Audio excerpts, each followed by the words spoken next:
Good morning, Senator. Good morning, Commissioner Spies. Good morning, Commissioner. Thank you. Good morning, Chair. Good morning, Commissioners. And good morning to you, Commissioner Spies. When we parted yesterday afternoon, we had just concluded the subchapter in your statement on death threats that you had received. We are now moving on to a new topic, and that starts at page 22 of your statement, and it's under the heading Criminal Record Vetting Process. Have you located the place? Yes, Commissioner. Okay. If you could pull the microphones closer to you, thank you. You deal with this from your paragraph 47 up to 52. So let's have a conversation about those paragraphs before we deal with your subtopic regarding systemic concerns. A forum which was established with the Constitution, where the National Police Commissioner and the Municipal Police Chiefs meet on a quarterly basis, and we then set standards and uniform standards between us, and also align in terms of the single policing concept, that we align our training methods and procedures and everything. So in terms of that, at our quarterly meeting in the November 2021, there was a discussion at this, what we call the Chiefs Forum, that how do we enable it that the municipal police members also get vetted and criminal records checked, because we as a municipal police services, we don't have access to the South African Police Service computer systems and criminal record centrums. We are actually like civilians on the side for their systems purposes. And it was then agreed that we will initiate a process where we will at least take all the members' fingerprints, submit it in a manual process to the South African Police Service, and that they will then verify the criminal records at a once-off basis to us. And then we will... Sorry, Commissioner. You said this was at what Chiefs Forum? Chiefs what? We call it the Chiefs Forum. The South African Police Service have established a Metro Police nodal point within the South African Police, and the 6 current municipal police services have then established a nodal point as well, where we interact and deal with one another. And then there's a constitution for this forum, and this forum consists then of 2 separate subcommittees. The one subcommittee deals with training-related matters, training academies and training curriculum, and the second committee is the Research, Technology and Uniform Standards Subcommittee, of which I am the chairperson. And then the chiefs themselves have a forum as municipal police, and then on the Friday we have a combined South African Police Service and Municipal Police Service meeting, where we then try to thrash out any challenges or issues that we have between the forces, and so that we can standardize everything between us. This has been in place since Commissioner Selebe, or General Commissioner Selebe's time when he was the National Police Commissioner. It's continued on since to date. Thank you. You may go back to where you were. Thanks. Thank you. So when we returned from the November 2021 meeting at Ekurhuleni, Chief Mapie initiated an immediate interdepartment process where he issued what we call a directive, a standard operating procedure, which is in terms of our policies, he issues a directive to all the staff and the deputy chiefs, which we must then immediately comply with. This directive was that everyone's fingerprints must be taken.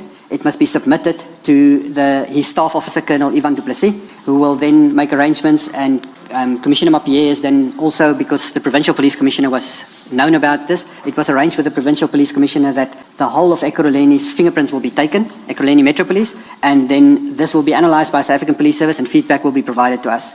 Was this to be done for the first time, or is it something that had been done within the EMPD before?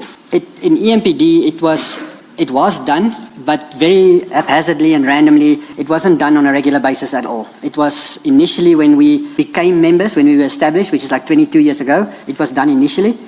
But thereafter, it was only done when you recruit people. The recruits' fingerprints will be taken. But officers in the force would stay without having their fingerprints being taken. It's only when you do promotions. During a promotion process, the shortlisted candidates, their fingerprints will be taken, and so that you can look at the promotions. But it wasn't a regular exercise done. I am aware that in your statement you mentioned that Brigadier Mkhwanazi refused to be subjected to this. But before that, had he ever been subjected to this process? Not at all. It would have been only during his original appointment as a recruit. That was the only time that it would have been done. Thank you. Please continue. So Commissioner, before you move on, may I invite you to your Annexure RS 18, and we have this conversation in the context of, or with reference to the actual directive issued by the Chief of Police, Chief Mapie, in 2021. And in particular, I would like you to concentrate what my reading of the directive. The opening paragraphs and the first 3 paragraphs in large part deal with the legislative framework, what the law provides, insofar as vetting is concerned. I would like to draw your attention to the second last paragraph, the penultimate paragraph on that page, at page 47, the last paragraph, and then you can move over then to the process to be followed as prescribed by that directive. So if you could deal with what the directive required of all members, and then we will take it from there as regards the issue of compliance or non-compliance. Thank you. Must I start at the second last paragraph of the directive? Yes, on where page it one? says, where it references the National Strategic Intelligence Act.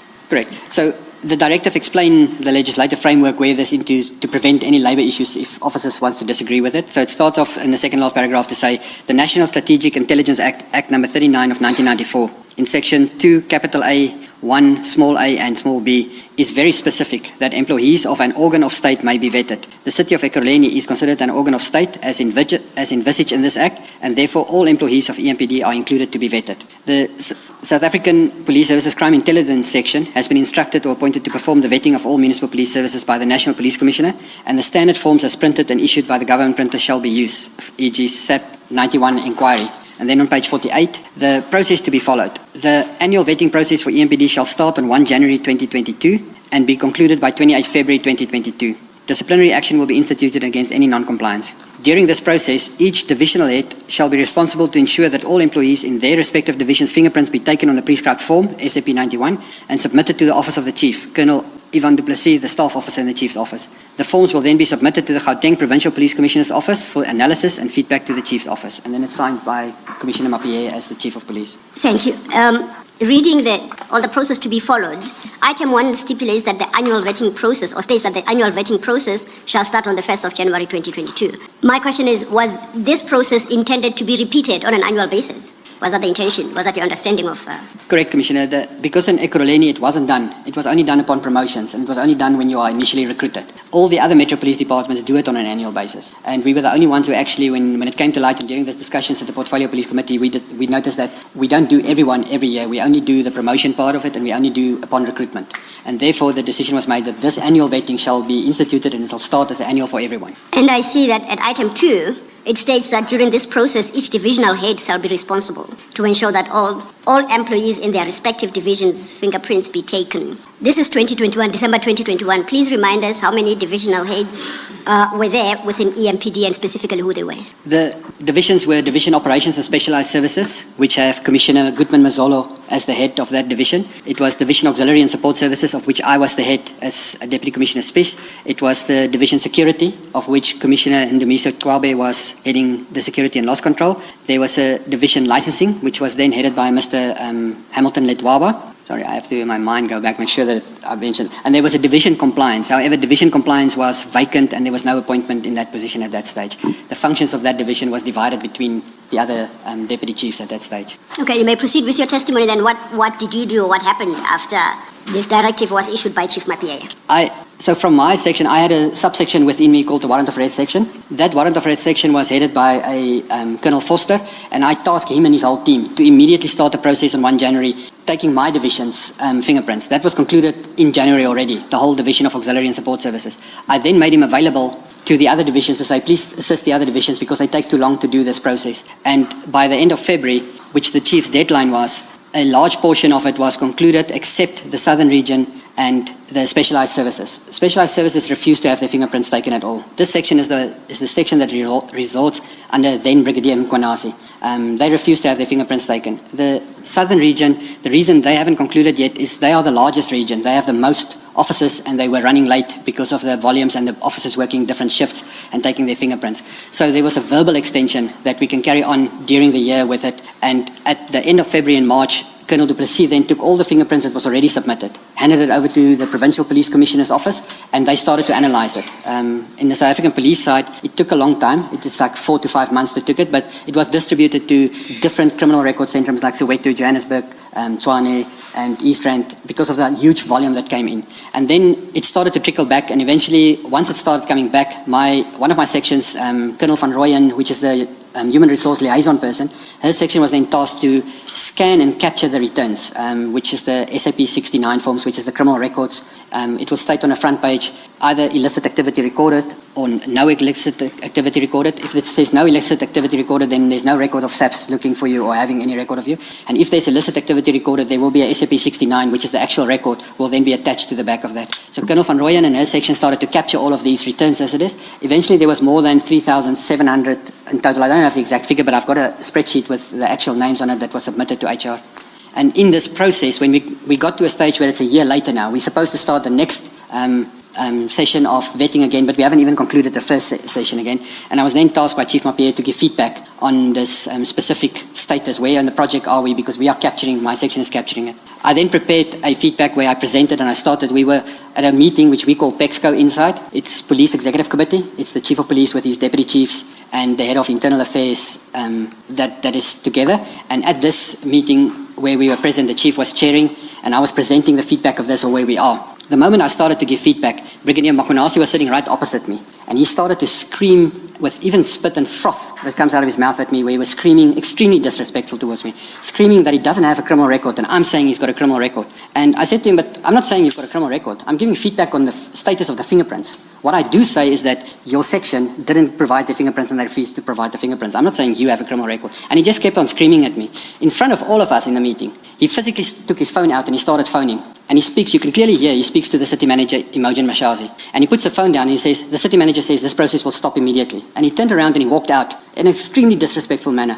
Closed the door. We were all still shocked that a senior officer can actually even act in this manner. And the Chief of Police, Commissioner Mapie, then calmed us all down and says, stop, don't discuss further anything here. He will go and speak to the city manager afterwards and he will calm everything down. We must just carry on doing our work. And from that meeting then, the very next day, I received an email from Kasheka, who is the HOD of HR, wherein she stated that the process and we must submit everything to them. At that stage, I have already prepared what we call a council item.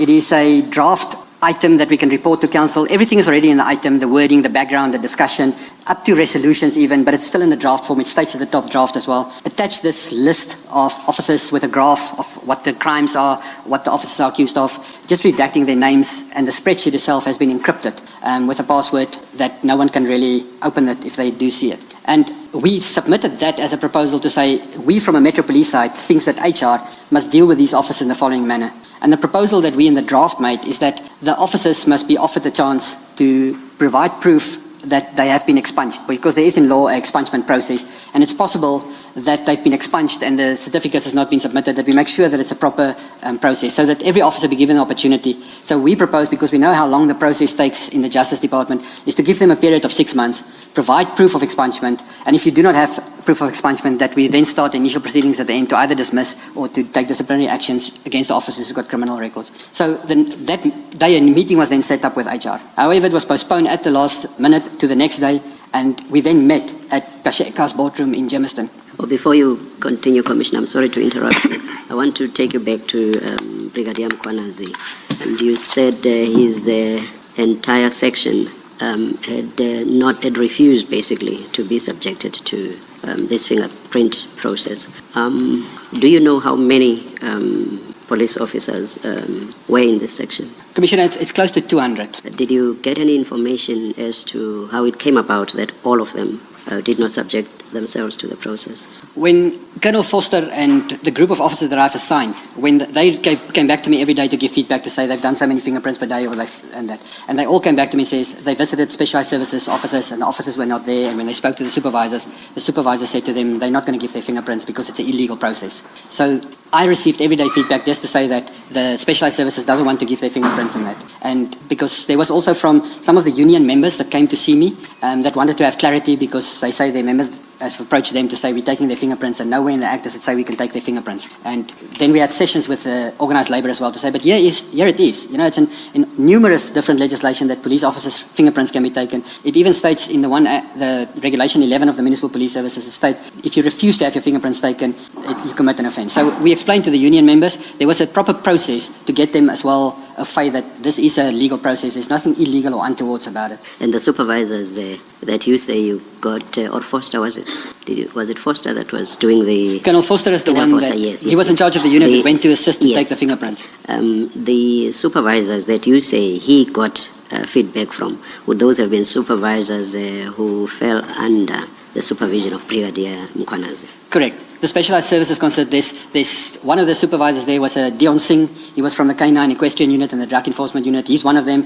And then the others, I don't know all of them, but there's specific people that I know that was extremely arrogant, and they just blatantly refused to even make themselves available to have their fingerprints taken. Thank you. If I may just pick up on that line of questioning, Commissioner Spies. We read Chief Mapie's directive of the 21st of September. That's your Annex to RS 18, where he sets out the process to be followed. Is it not December, Ms. December, did I say different? 21st December 2021. Correct. I apologize for the confusion. And that is your Annex to RS 18. You state, as you have highlighted to the Chair, that the Specialized Services Division under Brigadier Mkhwanazi refused to submit their fingerprints. You now have also made reference to Regulation 11, which stipulates that it shall be an offence to refuse to have your fingerprints taken. In his directive at item 1, page 48, Chief Mapie indicated that disciplinary action will be instituted against any non-compliance. Are you aware of steps, if any, taken against Brigadier Mkhwanazi and or members of his division for the refusal to have their fingerprints taken? No further steps were taken against them because in my testimony, as I will get to it, this process has been killed and stopped by Kasheka from HR. So as of December 22, well, I'll take it it's February because this process was supposed to conclude in February 22. There was this absolute refusal to have the fingerprints taken, and you'd retired in February 2025. Correct. For completeness, at the time you retired, had their fingerprints been taken? Not that I know of. I'm going to, because of this line of questioning, I'm going to jump slightly ahead, and we don't have to project. You have annexed RS 21 appearing from page 61.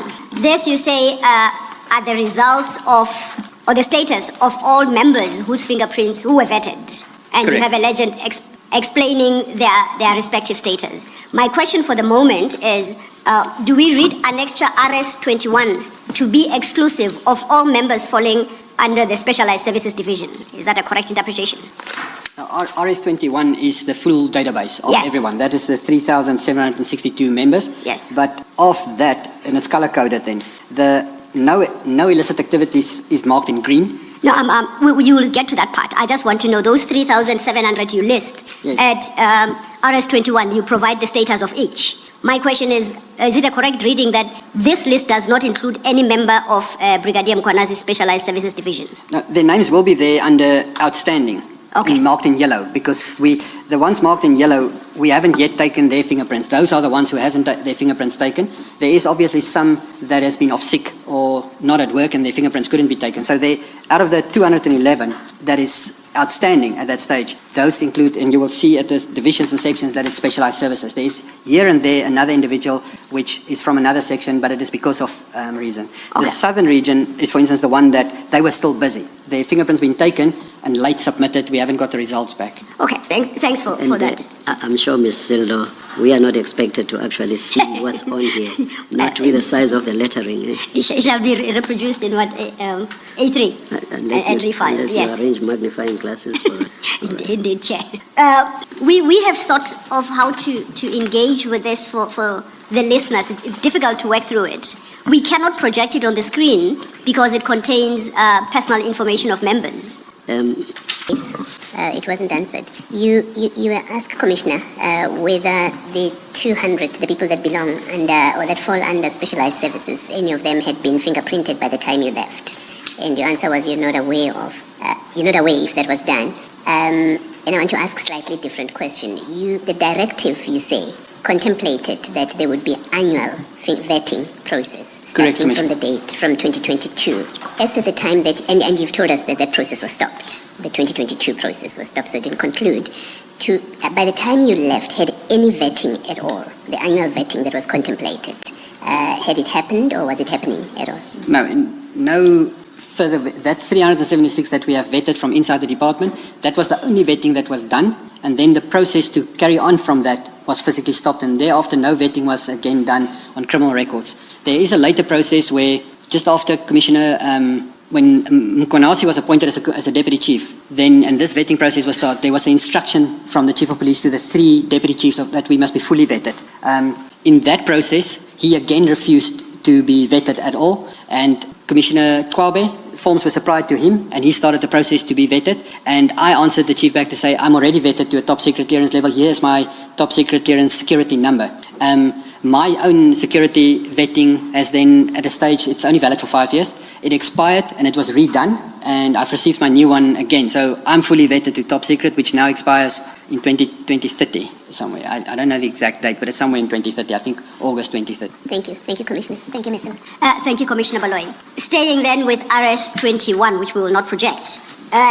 It's color-coded green, yellow, red, and without giving any detail, for future reference, can you summarize what the color coding means? What is green, what is highlighted red, and yellow, the legend? This is an Excel spreadsheet containing all the employees of Ekurhuleni Metro Police in 2022 that was used to capture the results of the criminal record vetting. Everything covered in green is when no illicit activity was recorded, and that is a total of 3,174 people. The ones colored in a light beige color is the southern region who has submitted late because of their large volumes, and they've already submitted 102 SAPs, but we haven't received the results of that 102 yet back. And then there's a group of illicit activity in a dark red, which is 275 officers that have illicit activity recorded, and then the 211 is still outstanding, which gives us a total of 3,762 at that stage. Under the dark red... Sorry, Commissioner.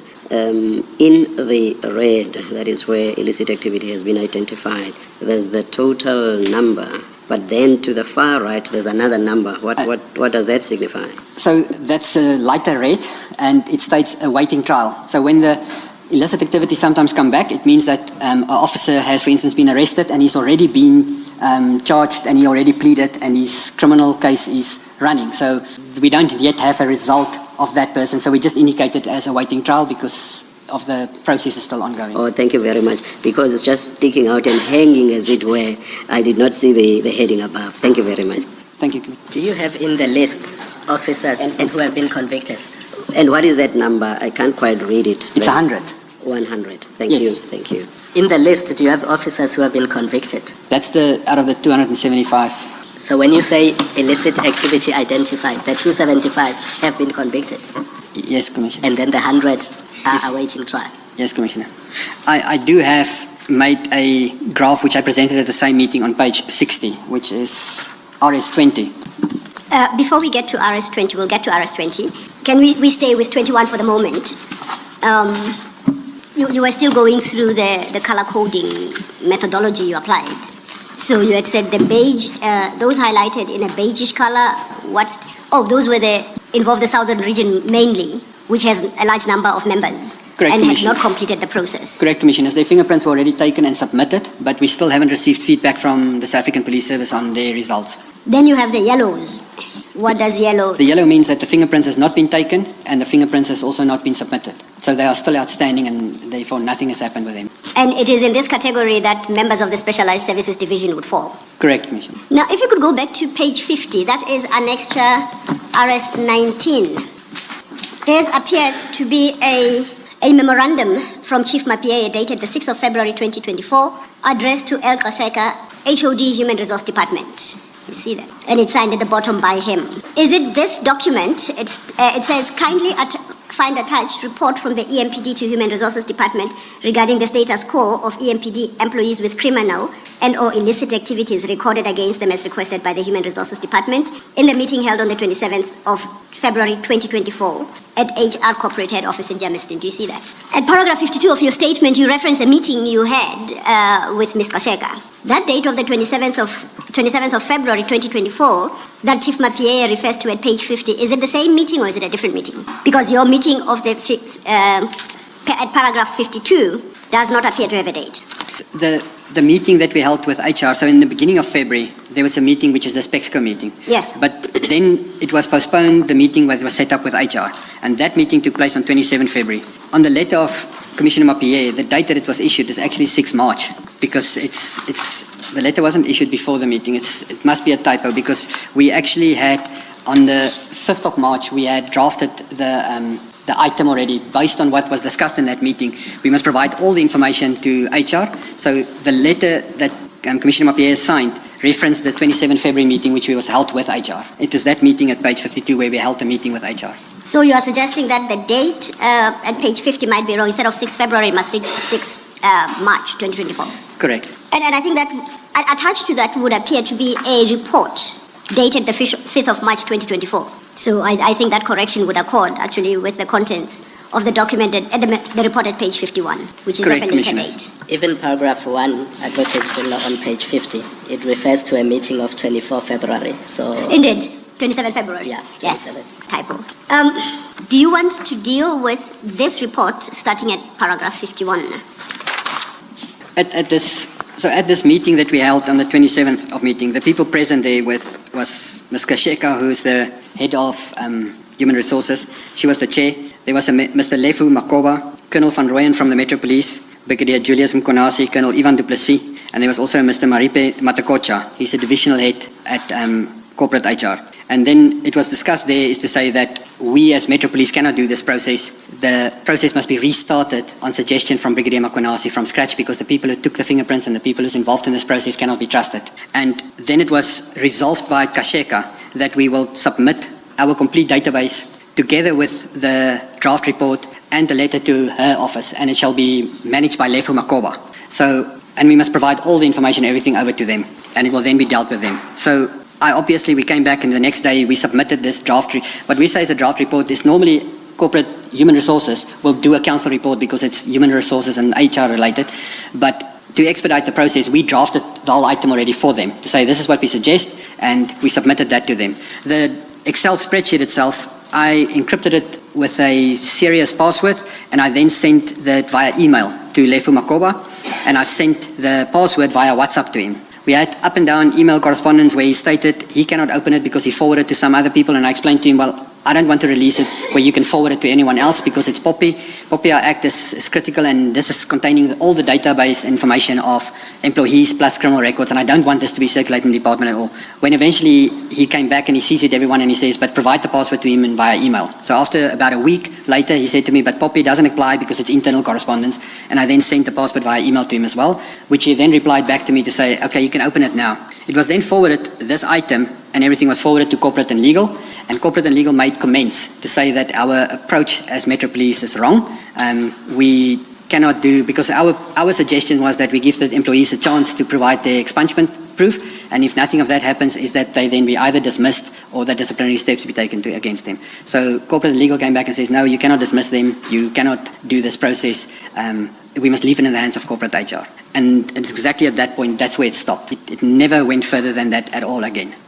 Can I find out from you, you say Ms. Kashaka directed that you submit all the data that you had collected by then, including what's reflected at RS21 and RS20, which we shall deal with shortly, which is a summary of the nature of the crimes that members were found either to have been guilty of or awaiting trial for. Who is Mr. Lefu Makoba? What position did he hold at the time? And what particular expertise did he have in regard to matters of vetting? Do you know? I do not know his exact position that he held, but he was at corporate HR, and he used to report to the division head employee relations, Tolani and Nisa, who would be in a better position to actually explain Lefu Makoba's position. But Lefu was always involved in the way disciplinary matters is operated from. So he was running in that section. I don't know his exact position, but he was dealing with the disciplinary cases at the back end in the HR process. You also indicate that in that same meeting where this instruction was given, present was a Mr. Maripe Matakocha. Who is that? And what position did he hold? At that stage, I also didn't know his position there, but Mr. Matakocha was a normal HR person, most probably a senior manager or divisional head at HR, and he was the one who, during my suspension, which I will come to much later, he's the one who signed and recommended it. So I know Mr. Matakocha.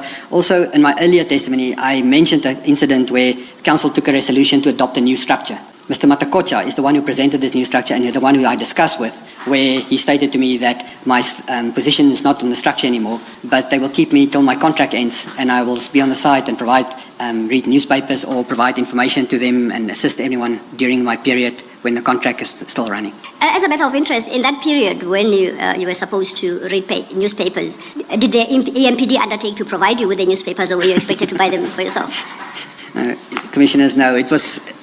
I believe it was tongue-in-cheek from him, just making a stupid remark. It's because I was cross because of the fact that even in my mind, I couldn't understand how you can change a complete municipal police structure organogram without consulting any of the municipal police officers. Not management, not me as a divisional head. That whole structure was changed by corporate HR without any input from us at all. We didn't even discuss it, and we didn't give input into it. And then council makes this resolution, and we discover it when it's leaked from the council, because the moment it goes in a council resolution, it becomes a public document, and we obviously discover it then. And in this arguments, when I ask him, so where am I? Why am my position not here? And that's when I won't say tongue-in-cheek remark is, but you've got a contract, we will pay you your salary, what do you worry about? You can sit and read newspapers every day.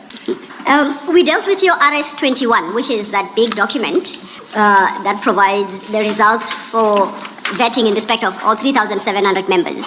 You have summarized this. No, you haven't summarized it. Insofar as crimes committed or convicted for, you have put this in a table format, a graph format rather, to indicate the extent and the nature of the crimes and the extent to which members are either convicted currently or are facing charges for. Would you like to talk to this graph? On page 60, I have created this graph, and it's obviously in the spreadsheet, just a graph which is sorted from the highest amount of crimes. And the crimes as it's captured is obviously, as it comes from the 69, it is just like a abbreviation of the crime.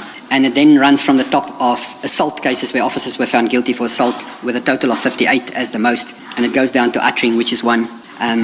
Must I read every one of them, Commissioners? I think you can just highlight the key ones, or maybe, I won't say the most concerning because all crimes are concerning. So from the top it goes, assault was 58, theft cases was 41, driving under the influence is 33, reckless and negligent driving 28, murder awaiting trial was 15, fraud awaiting trial was 14, robbery awaiting trial was 8. May I interrupt you there? Okay, we don't have to go through all of them. Just based on what you've just read, murder awaiting trial 15, fraud awaiting trial 14, robbery awaiting trial 8, fraud 7. So effectively these are members in the system who are awaiting trial or convicted for these crimes. With the exception of fraud, Ms. Except for the exception of fraud. Yes. The murder, there is already a little bit lower down, there is 4 officers that's been found guilty for murder as well. So there is 15 awaiting trial, meaning they haven't been found guilty yet, their trial is still ongoing. But further down the list, there's 4 for murder, there's 4 for rape, there's 3 for robbery. So even though at the top there's a awaiting trial portion, there is officers that's been found guilty already that is in the service with criminal records, very serious criminal records. And you say those convictions are in respect of murder, rape, and fraud, did you say? The convictions. If I categorize from what I consider as serious crime for police officers, there's like negligent loss of firearm is 6, but if we go to things like extortion is 5, housebreaking is 5, kidnapping is 5, murder is 4, rape is 4, robbery is 3, pointing of firearm gathering. So from the highest list, which is more related to the Schedule 1 type of offences, the murder, the rapes, and that there is, and then there's at the top the awaiting trial portions that is still not concluded. Just to make sure we read it correctly, in some instances, taking for instance an example, fraud, you have fraud awaiting trial, then you have fraud. You see that at the top. Correct. Where you have not indicated awaiting trial, does that mean the figures you give are in respect of convictions? Correct, Commissioners. So anything here that is not highlighted as awaiting trial, these are all members have these convictions, including rape, murder. Correct, Commissioners. And they're in the system. Correct. And robbery. Yes, Chair. Okay. Commissioner, because you said earlier that when you join the service, you get vetted, can we conclude from this document that these offences were committed after the members entered the service? Because I'm assuming if they were committed before, you would not have become a member of EMPD because you would have failed the vetting. No, Commissioner. That is unfortunately an assumption on your side. Yeah. Some of these cases stem back from the late 80s, 90s, and how the officers passed the initial recruitment process is also unknown to me then, because their fingerprints were taken, but how they get forced into the system, I don't know. But these records obviously relate to everything the South African Police Service have as a criminal record based on the fingerprints. And some of the cases, if you look at the convictions, the conviction dates were long ago as well, prior to their actual appointment date. There's one which is a very strange matter. It has been reported to us as well. There was an officer, he's out of the service now because he got caught again and then he was sentenced to imprisonment and he sits in prison. The officer was found guilty of murder. He was never sentenced. And this is a very old case, which I don't understand as a policeman how that happened. If you can be found guilty of murder and then not sentenced. But it's an old case. It's things that we picked up. What is the policy? What is the EMPD policy regarding the employment of people who have previous convictions? It's legislation that prescribes it. It's in terms of Regulation 11 of the Municipal Police Services, one of the requirements of the minimum requirements to be appointed as a member is that you may not have a previous criminal record, except if it's politically motivated or there's a specific wording related to that. But it is, you may not have a criminal record upon appointment. It's one of the challenging factors we have, specifically of interpretation in Ekurhuleni. Not in the rest of the country, but in Ekurhuleni they interpret the words, because the sub-regulation starts with the exact words, upon appointment, you may not have a criminal record. They take it as upon appointment, not your career. So it's as if they, as HR, think, well, you can be appointed and thereafter you can build a career of criminals. And that is maybe something that needs to be changed, that it makes the word less interpretation available for people to say, but you may never have a criminal, in my mind, you may never have a criminal record as a policeman. There could be, and this is something that I say with respect, there could be matters that is happening in your career, which could be waived, or there could be a process of expungement that happened. As an example, you could be involved in an incident where there's, let's say, serious robbery or a cash in transit, and there's a shooting incident, and you shoot a robber, but you also shoot an innocent citizen, and you get found guilty for culpable homicide maybe in that matter. In the execution of your duties, and you won't really have intent or anything like that, there could be an expungement process if the law allows it. But at the moment, the law states, upon appointment, you shall not have a criminal record. And this is interpreted by Ekurhuleni HR to mean that that day when I was appointed, 1 April 1991, I didn't have a record then. Or when we established as a Metro Police, 16 February 2002, I didn't have a criminal record at that day. But thereafter, it is an open field according to them. There's no policy as well, and that is problematic. There's no policy what happens if an officer do get a criminal record during his service. There should be an incapacity process where you are not fit to be a policeman anymore, and you should be worked out of the system. One of the things that is absolutely critical, but this is my own opinion, there's a few others that have the same opinion, is that in terms of the singularity of what the Constitution, singularity of policing in the country, where all policing service must be the same manner, is that we can have different payrolls, meaning that local government, you're employed by local government or you're employed by national police. But at the bottom end, the standards of a disciplinary agreement, the way that you are being dealt with as a policeman should be the same. We have, for instance, a large challenge because my officers are locally bound. Ekurhuleni officer is employed in Ekurhuleni. The Ekurhuleni HR systems, computer systems for instance, doesn't have access to Home Affairs, Harness, or the African Police. There's no interface between these systems. So my officer can physically go to Durban on holiday and he can commit a rape, he can commit a robbery, he can commit anything wrong there. We will never know it happened. The officer can come back and every time he has to appear in court, he takes a day's leave and he fly out and we will only discover it if he doesn't pitch for work one day because he sits in prison. And we have there's even a strange anomaly that happened now. One of our officers was found guilty of murder. He actually, at Vosloorus police station, he shot and killed his wife, who was a captain in the police. He shot and killed her in the charge office of the police station. Our police station and their police station is very close to one another. They're separated by like a parking space between us. And he shot and killed his wife. He came out of the police station, and then obviously everyone, it's blue on blue, police and Metro Police, all rush out because of the shot. And then he tried to commit suicide, and he shot himself in the head. He was paramedics on scene, rescued.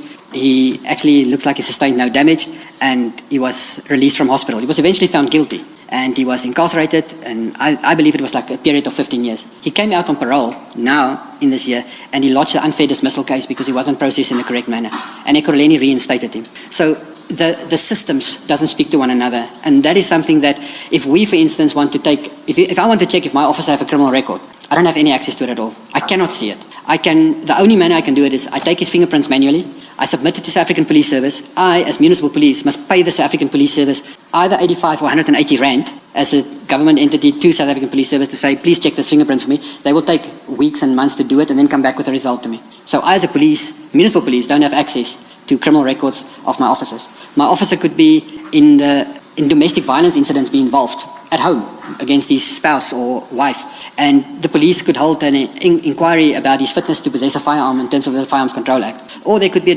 domestic violence protection order against the officer, and where the court makes a ruling that he's unfit to possess a firearm. That is captured into SAP systems and court systems. I don't have access to that. What we have in the meantime arranged between us and the South African Police Service is that we provide them with a list of our officers' names, and then at the end of every month, the South African Police Service draw an extract of their firearm unfit list to us to say the following officers have been captured in their system as unfit to possess a firearm. But that is one of the critical things that is a problem, is that we have even approached SALGA, which is the government, the South African Local Government Association, which is the employer actually, to state to them, can we please, and we already had workshops around this, can we have a separate set of conditions of service for municipal police officers than the rest of council, which is aligned to this, to be similar to say, it's not the same because it's two different organizations, but that we have systems and disciplinary agreements that a policeman must not only act in the same manner towards every citizen, but he must also be treated in the same manner at the back end. And that unfortunately doesn't exist. Thank you, Commissioner. You concluded paragraph 52, basically that all this information was shared with Ms. Kasheka's department as per her instruction. So she and her department became aware of what you have just shared with the Commission. Is that correct? Correct. You then say this process was subsequently halted and to date no further steps have been taken. Correct, Commissioner. I take it when you say it was halted, do you mean that it just didn't proceed any further? Correct. Nothing further happened. We haven't had any meetings further to that effect. Nothing else in the department took place. Was there any feedback by Ms. Kasheka as the head of HR or her office as regards this vetting process? Was there any formal communication to There was no further feedback from Kasheka and neither from Revo, even though on the sidelines I harassed him the whole time and asking what's happening. There was no further feedback. And you recall from Chief Mapie's directive of the 21st of December 2022, he had indicated that disciplinary action will be instituted against non-compliance. What did Chief Mapie at this juncture, which we say is around the 6th of March 2024, do when this process was halted with the results that you have highlighted in both Annexure RS 20 and RS 21 regarding members who've got criminal records in the system and members who refuse to be vetted? What did the Chief do about all this? Chief Mapie was already under tremendous pressure of being either suspended or placed on special leave. And I don't know if there was nothing that I, as Deputy Chief, ever saw that was ever done against any of these officers who refused to submit their fingerprints, or even the people who had a guilty that was found guilty. There was no further steps taken against any of these officers. So, you're suggesting that Chief Mapie could potentially have been under one of his many suspensions at the time? Correct. Because we know that he was finally suspended. The latest is the 25th of September 2024. And this is happening around the 6th of March 2024. Commissioner Mapie was already in August 2023, after Brigadier Mkhwanazi's disciplinary case has been pushed aside and trying to be stalled. There was already incidents where the then city manager, Mashazi, actually in front of me, she said to him, I'm suspending you now. So this happened here 18 August 2023 already. So he was already suspended. Even though the records will indicate that at a later stage, they altered the documents to actually make that he was placed on special leave for 30 days. And Mkhwanazi was placed in his position to act. So it was a constant harassment against him, and there was no continuity that anyone do it. But as far as my knowledge is, up to the date when I retired on 28 February, nothing was done against these officers at all. And the process was not started or concluded at all.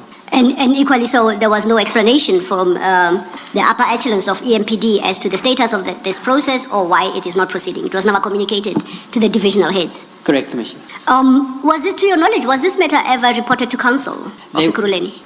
It wasn't formally reported to Council, and that I know of. I do know that there were Council questions. The process of Council work where councillors will, during a Council, they will submit written questions, and then the individual departments must answer. So I know that there have been questions from councillors that was raised in Council, but because it is an HR-related issue, it was never answered by our department. We saw the questions, but it was always answered by HR. I don't know their answers because I don't see other departments' answers. But from Metro Police, it was because it is HR-related, it was always pushed back towards HR to say, answer this question. Is it then fair to assume that equally so, you do not know what attitude Council adopted on this matter? No, I don't know the attitude of Council against this matter. You conclude then at paragraph 55 to say, to your knowledge, Brigadier Julius Mkhwanazi is not vetted, neither has his fingerprints been checked. I guess what we do is to qualify that as at the date of your retirement. Correct. At the date of my retirement, it's not been vetted. Okay. Commissioner, that conclusion, while it speaks to Brigadier Mkhwanazi, it would be fair from your evidence to say, in fact, his whole specialized services unit that had refused to be vetted as at the time of your departure. To your knowledge, none of them had been vetted. Correct, Commissioner. For criminal records, records. There's not a single person, except Commissioner Mapie, there's not a single person in the Ekurhuleni Metro Police who has been fully vetted with a classification from either Crime Intelligence or from the State Security Agency. Thank you. Thank you, Commissioner Baloyi. Commissioner Spies, that then takes us to your next heading. You had dealt with the systemic concerns regarding vetting. Do you recall that? Just to verify your paragraphs 53 and 54. You reference your own Correct, Commissioners. It is, as I stated earlier, is that Commissioner Mkhwanazi, when he was instructed, the three of us were instructed to be fully vetted by, and as I stated earlier, crime intelligence as a division of South African Police Services is the one that was tasked to actually vet us all. But crime intelligence has huge capacity problems. So we then, together with the Portfolio Committee, was arranged that State Security Agency assist us so that there's two capacities where we can actually do the process. And an arrangement was made at national level through the Chiefs Forum, specifically with state security agencies to assist us to vet all the levels from Chief of Police for all the municipal police services, from Chief of Police to at least Brigadier level, at the top management, plus their secretaries and people who have access to sensitive information, because we all attend meetings with the National Police Commissioner, with Parliament, with Prof joints, with NAT joints, and therefore a decision was made that SSA will assist us to get this process rolling. And that instruction was given by Commissioner Mapie to the three of us that we shall ensure that we submit our fingerprints, a pack of forms to do this vetting. There's a very thick pack of forms and documents that you must add. You must, for instance, add bank records and information like that. And Commissioner Mkhwanazi at that stage, he blatantly refused and says he will not be vetted. He is exempted from being vetted. That is his words that he actually used. He's exempted from being vetted. It's not part of his contract. Commissioner, yesterday we made very good progress on pronouncing Mkhwanazi. Let's revert to that, please. Thank you, Commissioner. Commissioner, when you say at that point, Brigadier Mkhwanazi blatantly said that he will not be vetted, is this a different discussion in addition to the big meeting that you had where he walked out? Correct, Commissioners. The first meeting that we had in February was dealing with the vetting, and we used the word vetting actually wrongly. It's with a criminal check. So the first one was dealing with a criminal check of all employees, just fingerprints, criminal check. The vetting exercise is when you actually do a full vetting of, it's close to a lifestyle audit, and it's done by crime intelligence or by state security agency, where they verify your interaction with foreign agents, passports, travel out of the country. They have referees that you must provide that they go and check your bank records, all your assets must be declared, and they then verify it, and you even go at the end of all the investigations done by them, you will go for a polygraph test, and only if you pass everything, then they will issue a certificate or classification of specific vetting. And it was also decided at the meeting that we will be vetted up to a top secret level, which is only valid for 5 years, where a confidential level is valid for 10 years, to make sure that we have the correct vetting. And this vetting, do you know if the city manager ever became aware that this was required to be done and that Brigadier Mkhwanazi had refused to do it? I do not know if there was any communication to the city manager. Okay, thank you. But sorry, Commissioners, it is part of vetting is also when you're appointed in the senior manager positions in terms of local government structures, you must also comply with what we call the COCTA aptitude and test, and vetting is part of that as well in that process. So she should have known this process because of, maybe not because of the police angle, but definitely because of the senior management angle. Thank you, Commissioner. Did you say that the call he made at a meeting was to the head of HR? When you say he was visibly annoyed, even frothing at the mouth. No, he made the call directly to the city manager. To the city manager? He called the city manager, and then the city manager was aware then of the... It was about the fingerprints checking that his unit and he hasn't been checked. Okay. So he made a call about that. It's not about the vetting. Okay. The vetting came a little bit later when the letter was sent to us for full vetting. All right. Thank you, Commissioner Spies. And then you conclude that discussion with your own clearance certificate that you say is valid until the 31st of August 2030, and that will be your annexed to RS22, you confirm? That's correct, Commissioners. And this is issued by SSA State Security? Correct, Commissioners. We then move to the next topic from page 24, and here you deal with the suspension of Chief Mapie and other irregular appointments within EMPD. Let's start with paragraph 56, and then we'll take it from there. Thank you. On the 17th of August 2023, early in the morning there were WhatsApps being circulated that Chief Mapie will be suspended. And it's like, people make these comments and remarks the whole time. I just ignore all of that going on, and my office is complaining to me what's happening with this. And then in the afternoon, we received an instruction that all the brigadiers and the deputy chiefs must immediately report to the city manager's boardroom in Germiston. Upon arrival, as we started to walk in through where her receptionist, as we started to walk in, and this is senior people, this is myself, the deputy chief, the chief of police, and the brigadiers there were, I think it's 8 brigadiers, I will just count them again, but I've listed their names. As we walked in, the VIP protection officers from the city manager who's protecting her confiscated all our cell phones, mobile devices, tablets, and even our computers. And they didn't allow us into the boardroom with any electronic devices. But I walked in with I've got a notebook diary, everything. When I attend meetings, I make notes of everything as I go along. Normally, I would make notes electronically, and then later I will, because it's faster for me to type and then write. I'm write very ugly. But in the meeting itself, I actually made notes in my notebook, and I recorded the whole meeting from the notes. I tried to write as fast as possible as individual was speaking, and immediately after the meeting concluded, I left for home, and when I got home, I then typed that whole meeting over from the notebook so that while it's still fresh in my mind, where I can see I used an abbreviation that only I would know, I would actually just expand the abbreviation and type the minutes over. I have attached that photocopies of my notebook as well to say, but I took photos of the specific notebook in case the notebook ever goes missing. Then I have photos of the notebook as well. And the photocopies of your notebook are attached as RS23, and the transcribed notes typed are RS23 small a in bracket A. You confirm that? That's correct. Now, and starting from page 96 with RS23.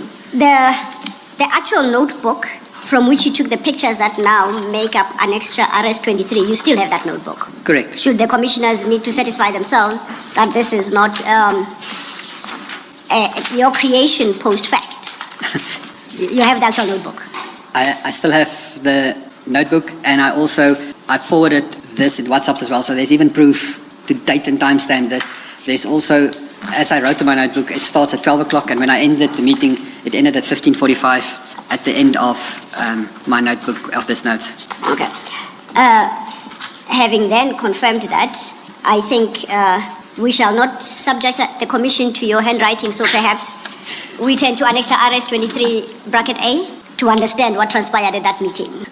The order around the table, and as they are listed, the attendees, it is the order that they sat. I sat with around the table in the boardroom to my left, and if you see, my name is right at the bottom, just before Mrs. Kasheka's name. The city manager sat at the head of the table, and as you go around from her, as I'm facing the boardroom, it was the city manager, then it was Chief Mapie, then it was at that stage Brigadier Mkhwanazi, and then Brigadier van der Merwe, Deputy Chief Mazolo, Deputy Chief Twabe, Brigadier Nkosi. It was then on this side of the table was Mr. Letwaba, Director Brigadier Gina, Brigadier Mashlangu, and Brigadier Besaidenhout, and then myself, and then Kasheka from this side. So we sat around the table. The city manager opened it, and she was lambasting the department and stating stuff that our revenue collection has dropped, it's no tools of trade. She stated that the ammunition tender has been refused because the NEL, at that stage we had an ammunition tender where the only manufacturer of large-scale ammunition in this country was PMP, which is a subsidiary of the NEL, Pretoria Metal Pressing Works, that makes 9mm ammunition. So we had what we call a Section 110, Section 32 process buying transversal from another state department process. And this failed because she refused to have it done because she stated the NEL is directly involved in state capture and we must go out on an open tender again so that we can do it. And she then stated she appointed Spies, who was me, but there's no changes in the department. This is a year after my appointment. And she carried on lambasting everything, low staff morale. And what is critical about what she's saying and the way she is saying it is that everyone else was then given a chance to speak, except I didn't get a chance. Just before the meeting, Commissioner Mapie spoke to me in the passages as we walked up the stairs. And he said to me, Commissioner Spies, please do not say anything today. Let us just take whatever is said, punishment, whatever is said, and let us go fix it at the back end because the city manager is out to get you. Don't say anything. So I said to him, Chief, it's fine. I'll keep quiet. I don't want to lambaste anything or bring anything out in the open. We'll fix the department as we go along.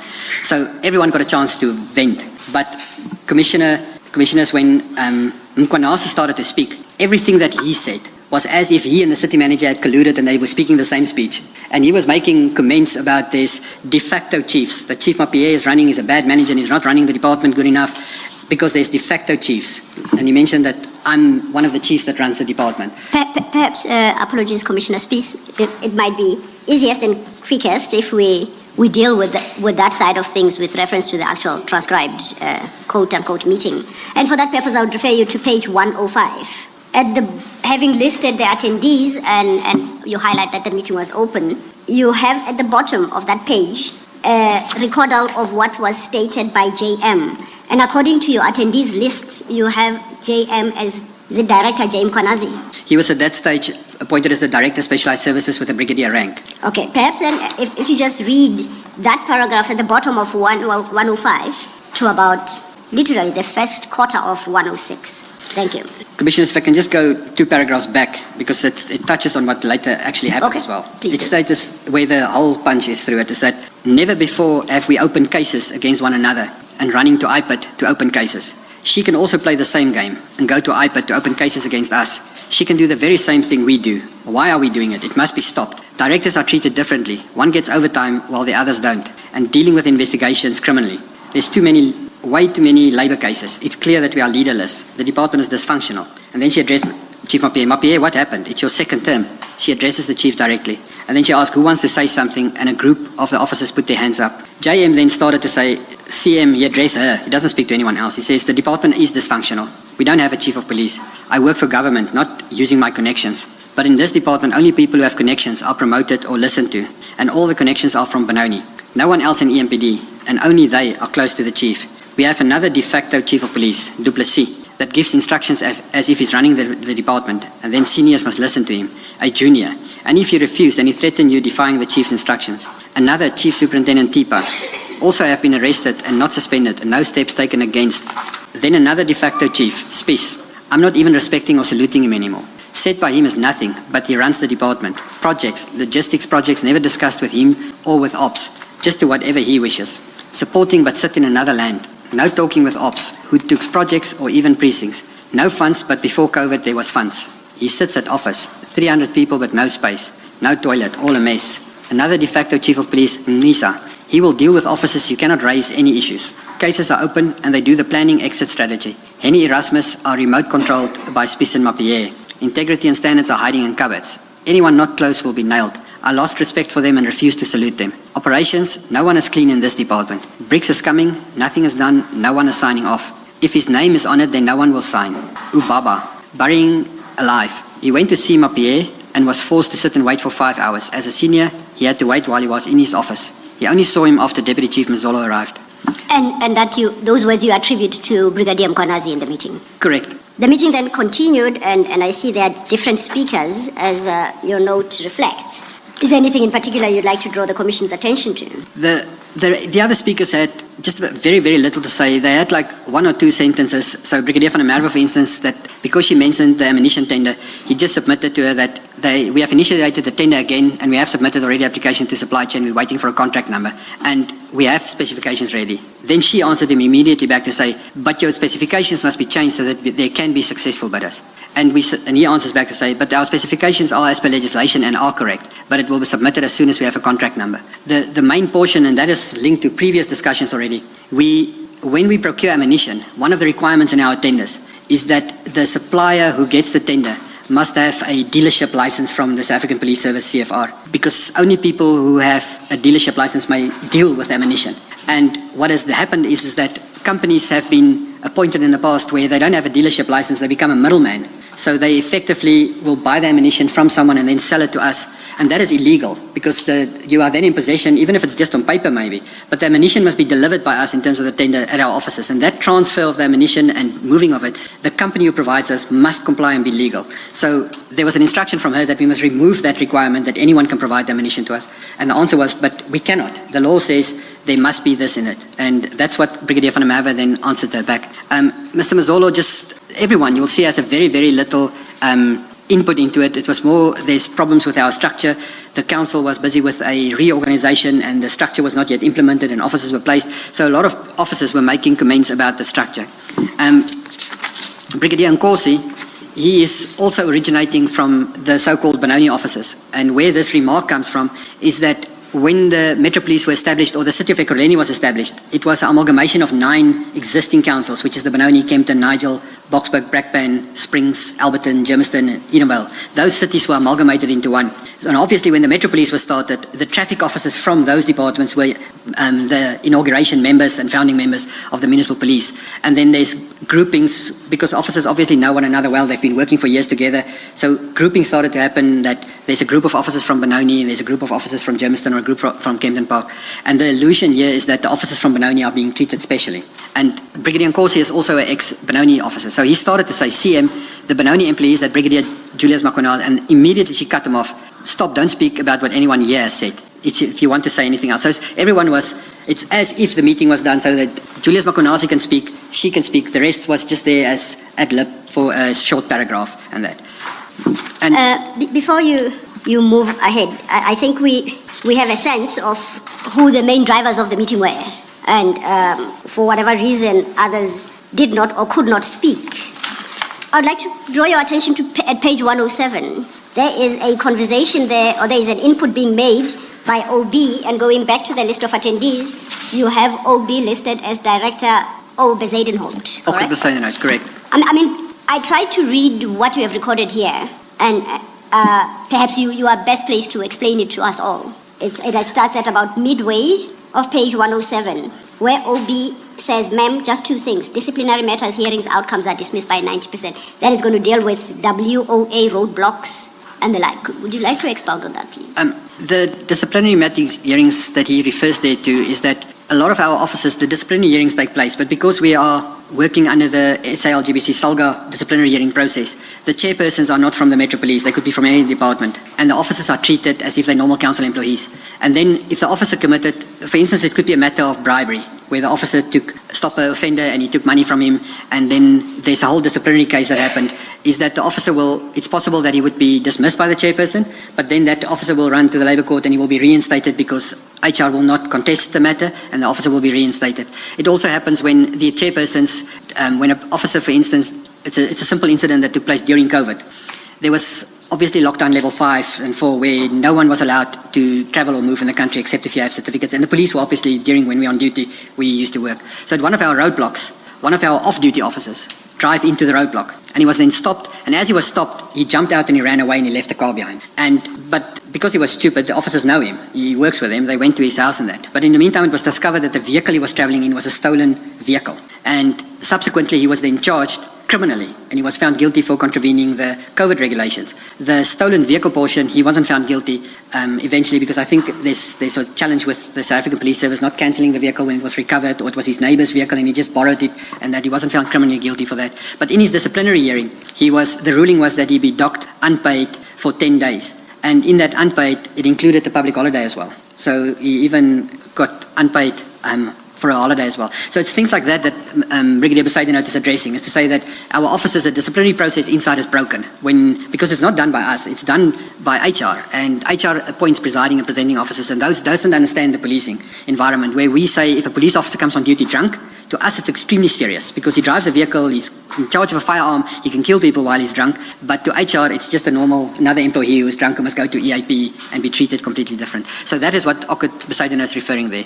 The low morale that he's referring to is that there was, for a long period of time, we were not allowed to appoint anyone because of the structural changes between 2015 and 2019, and no structure has yet been approved, and we're implementing a new structure, and the existing people must first be placed in the structure. So it happened that due to natural attrition, is that the supervisory level, which is the more senior older people, would start to actually vacate the premises or vacate the service, is that we have a large amount of officers acting as supervisors and there's no real appointed. The WAs, it stands for warrant of arrest. We have a warrant of arrest units, and we do warrant of arrest operations with roadblocks, where the printed warrant of arrest and digital versions of that, we would stop public during a normal roadblock, and we will verify the existence of warrant of arrest. That is what he's discussing it.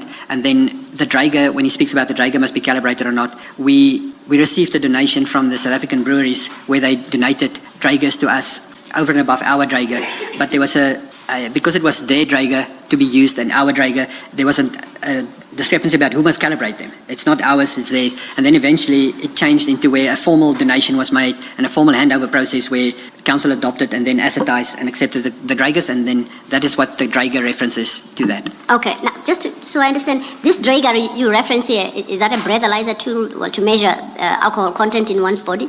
That's correct. When you do drunken driving, anti-drunken driving operations at roadblocks, it's an evidentiary breathalyzer machine. So, and one of them is donated to EMPD by SAB. Some of them breweries. Okay. Yes. You indicated earlier, I think when you started this conversation, that you didn't get an opportunity to speak in this meeting. Correct. It's actually. But if you look at page 107 there, after dealing with the Draeger, it reads CM. I take it that's the city manager. Revo, no, you do not have your hand up, and then you say, no, ma'am, I did not have my hand up, and then you speak thereafter. Because at that stage, she mentioned in the beginning that we've got a loss of revenue or a lack of revenue, and my division, auxiliary services, deal with fine administration and municipal courts. We are the ones that report the revenue. So it's not that we can generate revenue, we're the ones that report it, because the officers on the road is the ones who write the notices and the fines, but we are the ones that capture it and actually deposit the money, so we can report back on the revenue. So I wanted to address what she said in the beginning about the revenue. And I started to speak, but then she says, no, Revo, you did not have your hand up, because initially she only stated who wants to say something and that. And then the chief interjected to say, because I did acknowledge, I didn't have my hand up, but she made a remark after everyone was given the opportunity that I need to address now. And then Chief answered her to say, CM, I just want Revo to explain more about the fines portion. And then he says, Chief, no, he did not have his hands up. Revo, do you have anything to say? And I said, just 2 clarifications. And then she immediately interjected again to say, you're not dealing with what I said around the table. Only my issues I said in the beginning. And then I said, it's the 2 issues you speak with what you said initially. The one matter where you spoke about the one director getting overtime and the others not. This is at that moment, it's a highly contentious issue in the department. Because there are 8 directors, of which Brigadier van der Merwe is one of, he's in logistics reporting to me, and the other directors is in operations. The Chief of Police issued an instruction linked to capacity about saving cost earlier in the year, where we were supposed to cut 50% of our expenditure budget, and overtime was cut and down to a maximum of, for admin staff, 32 hours, and for operational officers to 40 hours. And in that same instruction, the overtime for brigadiers was stopped completely, because they were not supposed to respond to it. They're on standby and they're dealing with it. So overtime was stopped for them completely. They're also earning way above the threshold, the Labour Relations Act or the Basic Conditions of Employment Act threshold. So they're not really even entitled to overtime. But we did pay them overtime if they work operations or anything. And we use an electronic capturing system for some, and some use a manual paper feed. The e-left is the system that is being captured on. And Brigadier van der Merwe captured time due, meaning that he won't get paid overtime, but he will take time due in lieu of the overtime that he have worked. So he captured on his electronic system, he captured his time due. At the end of May, the payroll system paid him the overtime. And then he went back to the payroll to say, you made a mistake, you paid me overtime, I worked and it was stopped the overtime. So the payroll then agreed that the next following month, they will subtract the overtime paid to him again and then reinstate it on his leave side as time due. In this period, this is now happening. And Brigadier Mkhwanazi then went to the city manager and he lodged the grievance about the overtime.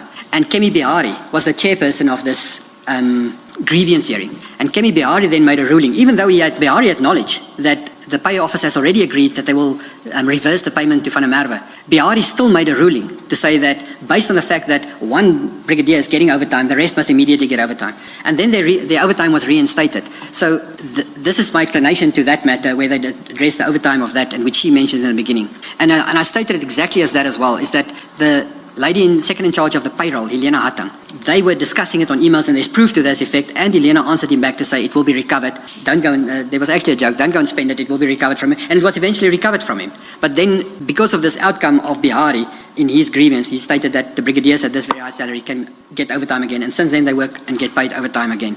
And before you proceed, if you just put your finger there. Chair, I see it is 11 o'clock. Might this be an appropriate time to take your tea adjournment? And when we come back, please remember, Commissioner, that's where we pick up the conversation. Thank you. Let us adjourn and resume at 11:20. 11:20, thank you. Thank you, Chair. Commissioner Spies, when we broke for tea, we're still dealing with your transcribed minute, quote unquote, at RS 23 in parenthesis A. We're now at page 107, and you have highlighted the aspects you sought to address in that meeting with the city manager. I would like to refer you to the bottom of that page 107. There is a conversation that, or there are some contributions made in this meeting.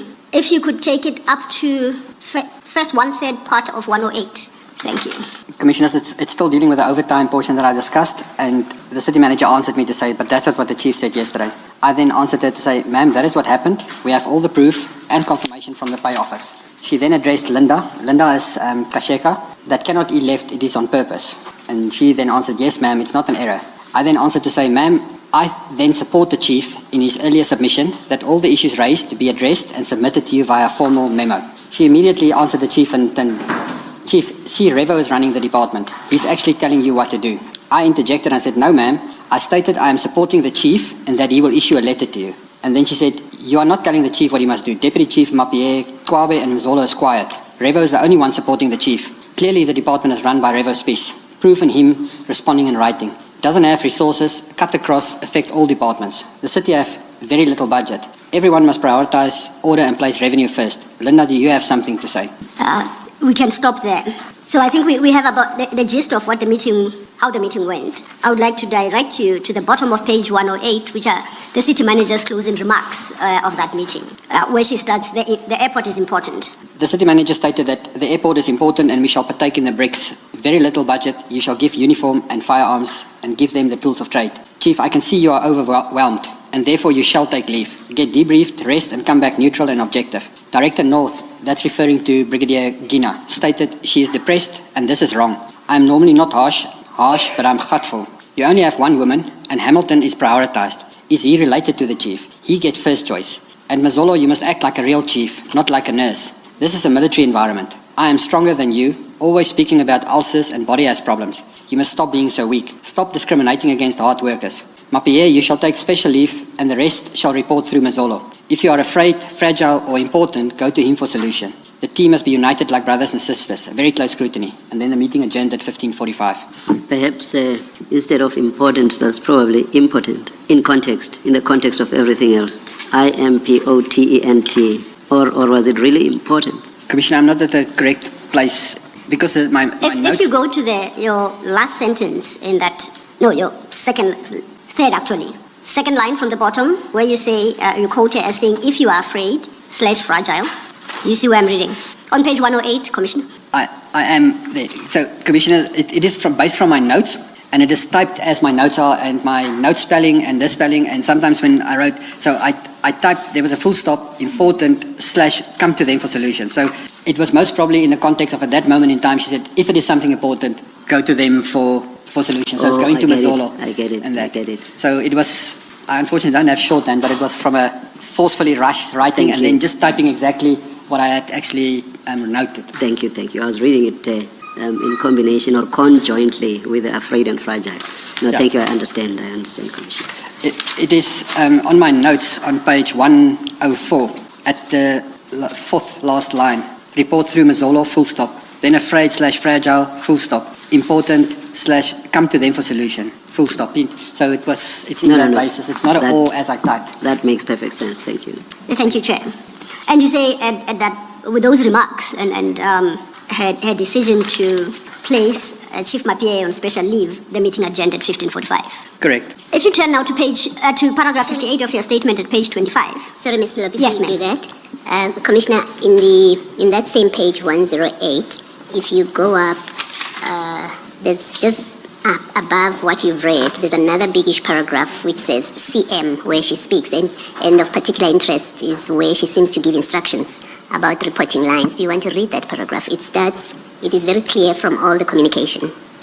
The city manager stated it's very clear from all that communication, and low morale is an issue. It's clear that the department is dysfunctional. And the typo, I must go back to my notes to see what exactly. There are no communication and no transparency, and as KM, which is Brigadier Mkhwanazi stated, lead by fear. No revenue is forthcoming. I therefore have decided, Mapie, you shall take special leave with immediate effect and Mazolo shall act in your place so that you can clear your head, rest and come back neutral and with no biasness. The whole team shall report to me, but I do not deal with juniors, so you shall deal through Mazolo with me. I want the BRIC plans to be submitted to me with immediate effect so that it can be approved today still. And then Mazolo answered, ma'am, it has been signed off. Yes, that part that says the whole team shall report to me, what did it mean, and in fact, what became the practice after this? It was as if she said that everyone sitting around the table will report to her. But then she corrected it to say that because she doesn't deal with juniors as if we are juniors, and that Mazolo will then act as the acting chief of police, and we will report through him. And the BRICS, what she was referring to BRICS is obviously there was a BRICS conference going on at that stage, and there was an operational plan that had to be signed off and approved within the department in the normal processes. And then when she mentioned that plan must be signed off by her, which is not correct, the plan is signed off by the chief of police, is when Goodman Mazolo has answered, it has been signed off, and then Chief Mapie has also said it has been signed off and approved already. Thank you. Now, looking at this minute, your note rather, of what transpired at the meeting, it seems to have discussed quite a number of important issues. Were you provided with an agenda for this meeting of what was going to be discussed in advance of the meeting? No, Commissioner. So as I stated earlier, is that we were telephonically instructed that we shall report to the city manager's office immediately. And when we arrived, after all our instruments and everything's been confiscated, we were ushered into the boardroom. And as soon as everyone sat down, she came into the boardroom from her office. There was no agenda. There was nothing said what it is about or anything at all. Thank you. Thank you, Mr. And this is the meeting then, as indicated, of the 17th of August 2023. It's correct, Commissioner. Was this meeting ever formally recorded? Is there a minute of this meeting? No, it's only my notes. Nothing else exists and no one else. I took the notes as we were sitting there, and there's no formal recording of this meeting at all except my notes. I turn then to paragraph 58 of your statement. At 58 and 59, you deal with the aftermath of this meeting. Could you take the commissioners through that? The meeting is, as I stated, it ended when Commissioner Mapie made a suggestion that we as a team go back and we draft a strategic plan and a turnaround, and we submit it to her in writing. And I then obviously answered and says, I support the chief and that we do it in this manner so that we can submit the formal turnaround strategy to her. And she cut me short, and she then immediately instructed Chief Mapie that he's suspended and he's placed on special leave, and that Mazolo will act in his stead. The following day, which is the Friday, we heard through the grapevine, and we also saw that on the WhatsApp groups, that the Chief of Police has been formally suspended. And I received on the Friday, during the weekend, that Saturday morning, I received an email wherein Commissioner Mazolo was appointed as the acting Chief of Police from the 19th of August till I think the 20th of September, for a whole month that he was appointed as the acting Chief of Police. You have it reflected at paragraph 59, overleaf at 25, 19 August to 2nd October 2023. Correct. He was appointed then to act in Chief Mapie's leave. Later, during the following week thereafter, there started to be Colonel Du Plessis, who is the staff officer of the chief, started to try to correct the situation because we have an electronic system of attendance and leave management system called eLeft, and he attempted to assist to capture the chief's leave, because it was then stated at the back end, no, the chief took sick leave. And we tried to then say, but then we need to have a sick note, because if you capture sick leave for a longer period, the system automatically forces you, if it's longer than 2.5 days, to have a sick note attached, otherwise it will not allow you to do it. So in this process, when we tried to capture it, Colonel Du Plessis said, but he cannot capture it. He cannot get into the eLeft to capture it. He discussed it with the city manager's secretary, Ms. Linda Nyker, and she said to him, just leave it alone. It will be sorted at the back end and you don't have to worry further about it. And that's where it stopped, where it's as if it was now suddenly he's on normal leave and the city will at the back end correct the system. But according to my knowledge, he was suspended. And at the later stage, we heard through the grapevine and through council, where council answers was provided to council, is that it was recorded that the city manager said he's placed on special leave. You say right at the very last sentence of paragraph 58, you say that what was on WhatsApp was initiated by Brigadier Julius Mkhwanazi.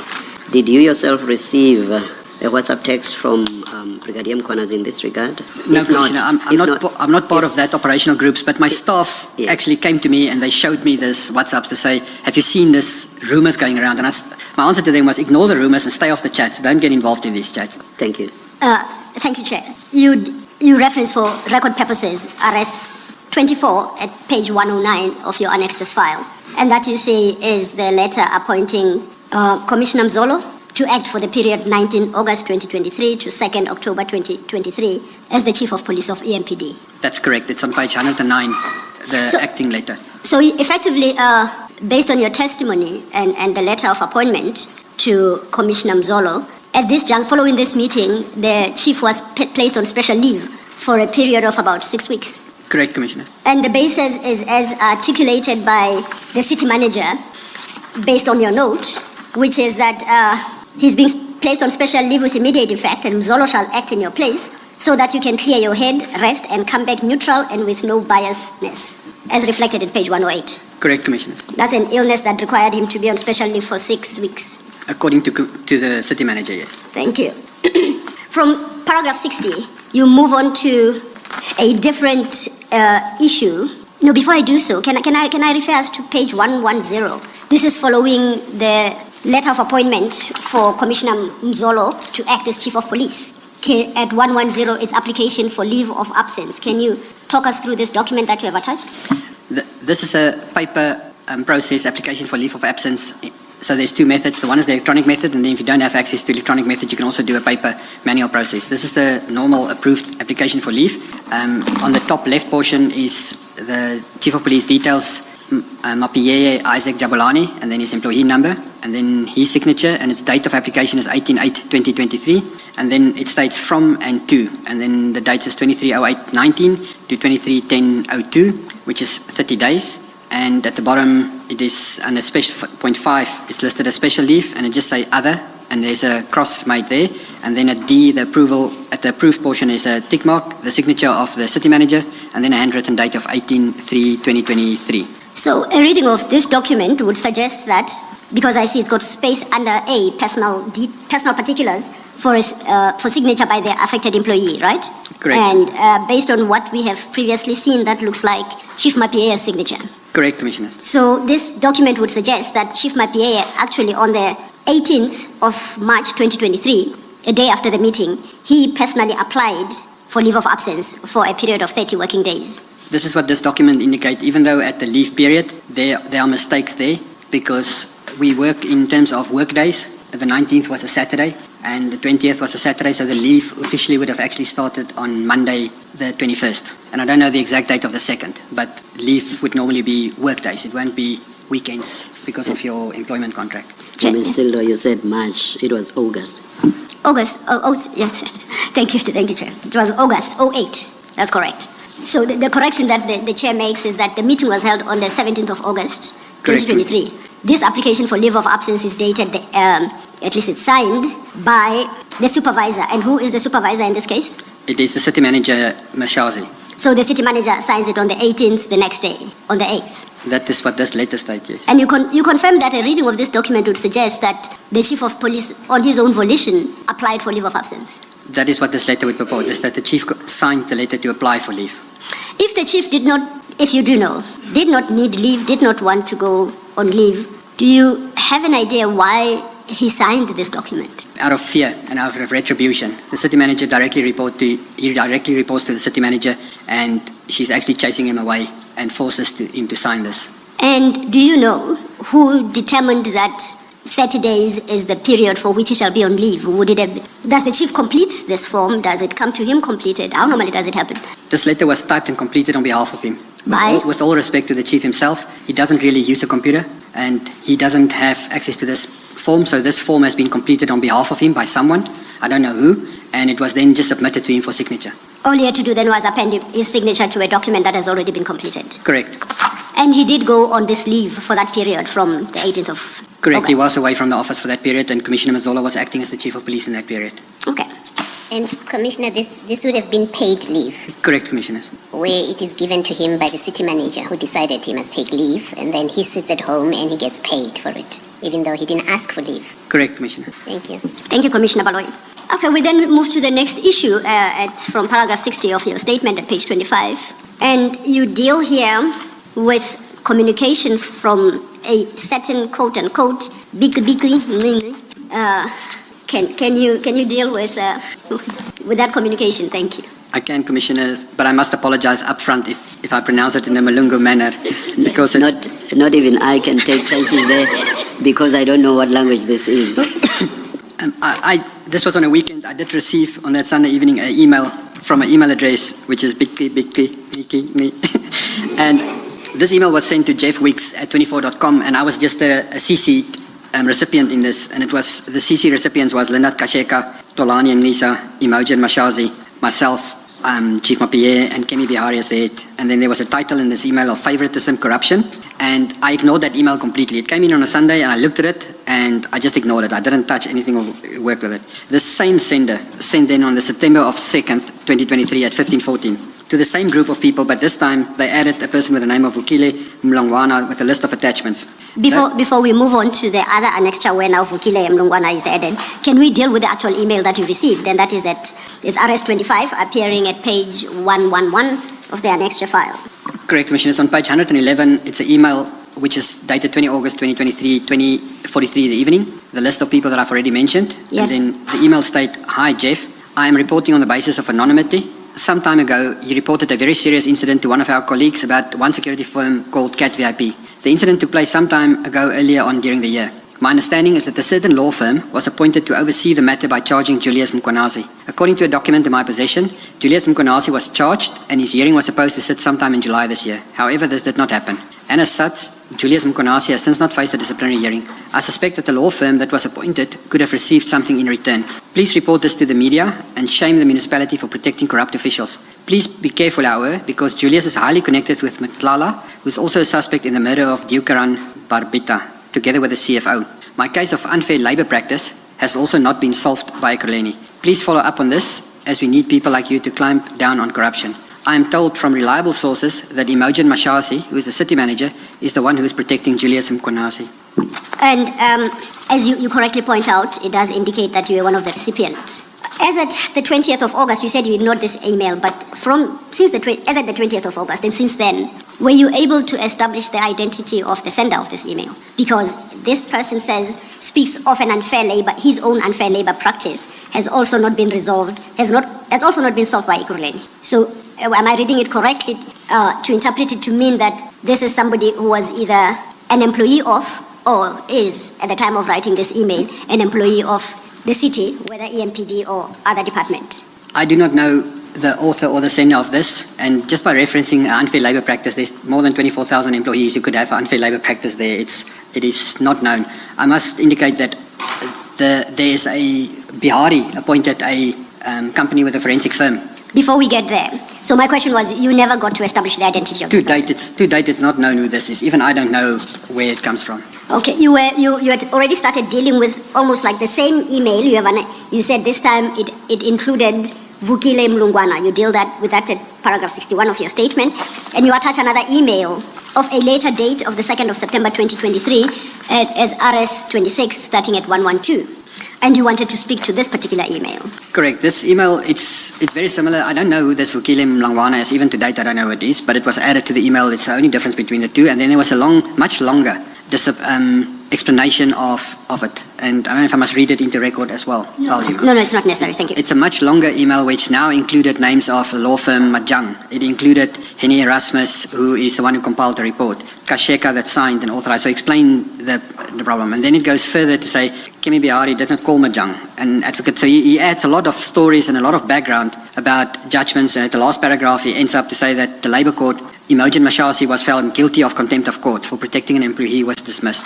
And there's also a case on the next page which deals with Zamisa Marcus, an advocate, sexually harassed by a boss, Lifu Makoba, and nothing happened, and white woman was arrested. So it's a long email again, just rambling on about things that is happening on the sideline in the city at that stage. Did you know of any of the issues that are addressed here? Did you have any personal knowledge of these issues and what this email was talking about? Yes, there is, for instance, immediately after these emails, the directive that Linda Kasheka and Kemi Bihari, so there was originally a delegation in terms of the SLGBC disciplinary agreement where the city manager as the accounting officer is the authorized representative, and she delegated this matter to Tolani and Nisa, the divisional head of ER. But immediately after these emails, she issued a new instruction where nothing in the city of Ekurhuleni can now be done if there's any misconduct allegations. Everything must be submitted to Bihari as the head of legal so that he can make a determination if there should be investigation or not. So, and Nisa's powers and everything was immediately revoked as well, so that he's not involved in this process at all anymore,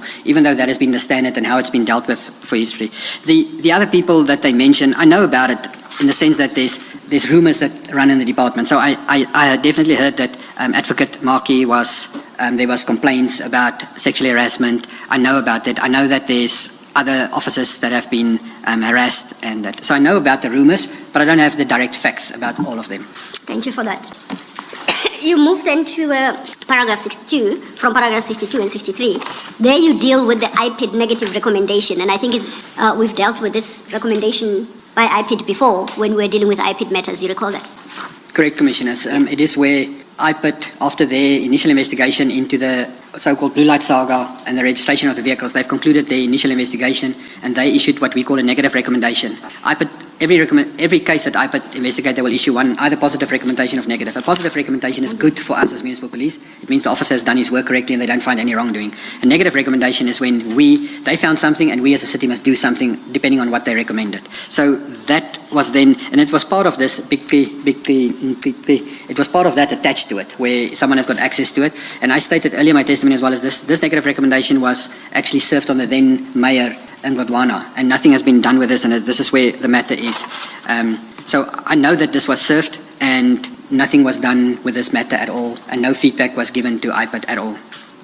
We move then to your paragraph 64, where you deal with Can I just ask, in your experience and maybe practice, if material is served on the mayor, such as in this case, as you say, ordinarily what then happens with that? What does the mayor do with that? The city of Ekurhuleni has got an executive mayor, meaning that he's overall in charge, and his direct report to him would be the city manager. She's accounted to the mayor. So if the mayor is served with anything, he will immediately hand it over to the city manager's accounting officer to deal with it. In your expectation, this negative outcome or report would have been served on the, rather was served on the mayor, but in your expectation, he would then have handed it over to the Correct. city manager to deal with. Correct. The mayor would hand anything that is in his official capacity given to him, anything related to the city. The mayor will hand it over because he's the executive mayor, but as a political head, and the city manager is the official appointed to deal with the council as the accounting officer. So the mayor would hand anything over to the accounting officer, which is the city manager. Is there a scenario, at least, that you can envision where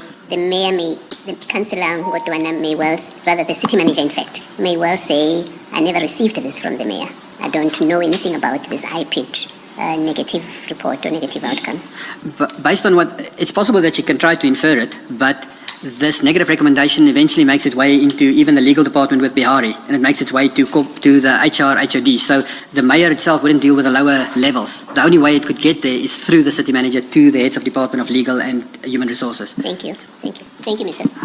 Thank you, Commissioner Baloyi. We move on then to your paragraphs 64 and 65. You had earlier sought to highlight the fact that Advocate Bihari had appointed a firm with the name The Forensic Firm. Do you see where I'm reading from? Correct. And then you issue with some of the conclusions drawn in that report, and you highlight at least two in paragraph 64 and 65. Can you deal with that aspect of your evidence? At that stage, the councillors in council already had lots of questions about what happens and have the investigation against Brigadier or Commissioner Mkhwanazi, has it been concluded and what is the status of it? And the answers from the city manager and from HR and from legal was that they have appointed a forensic firm to investigate this matter. That was the answer they gave to council. However, when this report surfaced and the firm was then appointed, and if you look at the report itself, the forensic firm that was appointed has been appointed with a specific mandate, which they even state in their mandate. They've been appointed to find the whistleblowers who released Mkhwanazi's pay number into the public domain. They weren't investigating anything about Mkhwanazi. They were investigating the whistleblowers. That's clearly their mandate. Based on the emails of this big P emails, they were investigating that.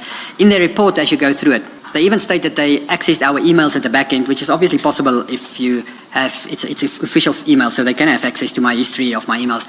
And they then came to a conclusion at their recommendations that they cannot find any link between any official or anyone from Ekurhuleni between us and that email, which makes sense to me because none of us, I think, would have done it in any case. So they make this remark in the recommendation. They cannot find any link to anyone, and therefore they cannot take further steps. And then their last or second last remark that they make is that they suggest that Commissioner Mkhwanazi must lodge a complaint against his seniors and take official steps against his seniors for releasing his pay number in the public domain, which is absolutely nonsensical. If you have to find whistleblowers and you then come with a report back and say, we've done this investigation into whistleblowers, we cannot find a whistleblower, we cannot link this, and then you make a remark that everyone in this report who is a senior to him must be reported and he must lodge a complaint against us for releasing, when it was found that none of us released it. So that to me is absolutely nonsensical, and it shows very clearly how deep the protection is going, that they even go with a false mandate to appoint a forensic firm to actually investigate a wrong angle and then come back and say nobody's been cleared. In the meantime, they just couldn't find the whistleblowers. Thank you. And that report you have attached to your papers as RS27. I see it is dated June 2024. On the front page of the report, bottom left, it's got a date, 20th June 2024. Correct, Commissioner. That's the date of the report. That's the date on the report, but I only got hold of this later after it was served at the council. And do you know, on this date you were still in the employ of EMPD. Do you know what became of the recommendations of the report? Were they acted upon? Or what steps were taken, particularly insofar as what you highlight at paragraph 64 and 65 are concerned? Do you know if any of those steps were taken? I do not know if any of these steps have been taken at all. Okay. Because it's nonsensical. I don't know how you implement nonsensical findings and recommendations. There's specifically where, if you, for instance, look at the page 157, which is the page of their recommendations. Yes. The very first sentence says, disciplinary action cannot be recommended against a person using the pseudonym Big as the investigation team was unable to establish his or her identity. They couldn't do anything against Nhlanhla because he's no longer an employee. And then they go with Majang and that they think there's wasteful and fruitful expenditure for that. Fruitless, rather. Fruitless and wasteful expenditure because Majang was paid 45,000 rand and to act as the legal representative, which was subsequently withdrawn by the city, which I don't know that it was withdrawn by the city at all. And then the last sentence, 14.4 at the bottom, is that Mkhwanazi should lodge a formal complaint against the EMPD senior officials who were responsible for the breaches identified in this report. We also, on the next page, there's findings that they make that the city must change their method of, because there's no policy or anything related to donations or anything like that. And it's part of my observation is that they clearly doesn't know the city. The city have got a gift and donations policy. There is legislation in the MFMA Act. In all of this matters, there is policies. There is an approved DPCA, which is a signed disciplinary agreement between us. And they state that the charges against him was not in line with that because they were looking at registration and they say but false registration or uttering. But that is not the charges that was levied against him. The charges is for dishonesty, for misconduct, which is dealt with. The main charges is dishonesty and misconduct, and that's what the disciplinary agreement made provision for. The fact that the vehicle is registered falsely and incorrectly, or the fact that what Brigadier Mkhwanazi or Commissioner Mkhwanazi did at that specific stage is the micro detail of the charge. But the contravention of the disciplinary agreement is at a higher level of misconduct, of dishonesty. That is what the charges are, and that is contained in the. So this is, to me, it's a nonsensical report that was just created to make it as if there was someone appointed to absolve him from this matter. Thank you. We now turn to paragraph 66. We had to go deal with the forensic firm report, much as it's dated June 2024, to complete that conversation around the weekly emails. From your paragraph 66, you go back to the events of November. Advocacy law, the date Yes, of 20 June 2024 must be an error. The two emails we are referring to were dated August and September. Of 2023. Yes. Oh, so this is 2024. Yes, the report comes now in 2024, almost about a year later. Correct. But then if we go to paragraph 66, you step back again to November 2023, which is following the order of events. We just had to deal with the report dated much later to complete that whole issue regarding the weekly emails. Do you see where we are, Commissioner Spies? Correct. If you could then, yes, Commissioner. Can I just check this with you? Are you saying you're still coming to deal with the report? No. We had dealt with it. If the Commissioner has got questions. Oh, yes. Yes, I please. just want to clarify something. Commissioner, I ask this really because things do seem to have been very dynamic, if you like, that decisions were made on the spot. Now we do things differently. And so my question comes against that kind of background. At that page 157 that you were looking at, and this is still the report, under the heading recommendations, 14.2.1, it reads breaching section 774 of the SALGBC DPCA by appointing Majang to act as legal representatives for the city in the Mkhwanazi matter without having obtained the prior consent of Mkhwanazi to do so. And then something similar in the next paragraph, but now with reference to a different statute, breaching section 78(1)(a), (b), (c), and (e) of the MFMA by appointing Majang to act as a legal representative for the city in the Mkhwanazi matter without having obtained the prior consent of Mkhwanazi to do so. Now, the first question is, was there such a policy, procedure, or practice in the city that when employees are subjected to disciplinary action, their consent would be sought before people are appointed to process those disciplinary processes? Commissioner, the SLGBC DPCA is the disciplinary agreement that is applicable to all local government employees. And it has a clause, 7.74, which states that when you take disciplinary action against an employee, the employee can be represented by a colleague or anyone from his organized labor or a colleague. And the city will then be appointed someone from the Human Resource Department or from the city itself.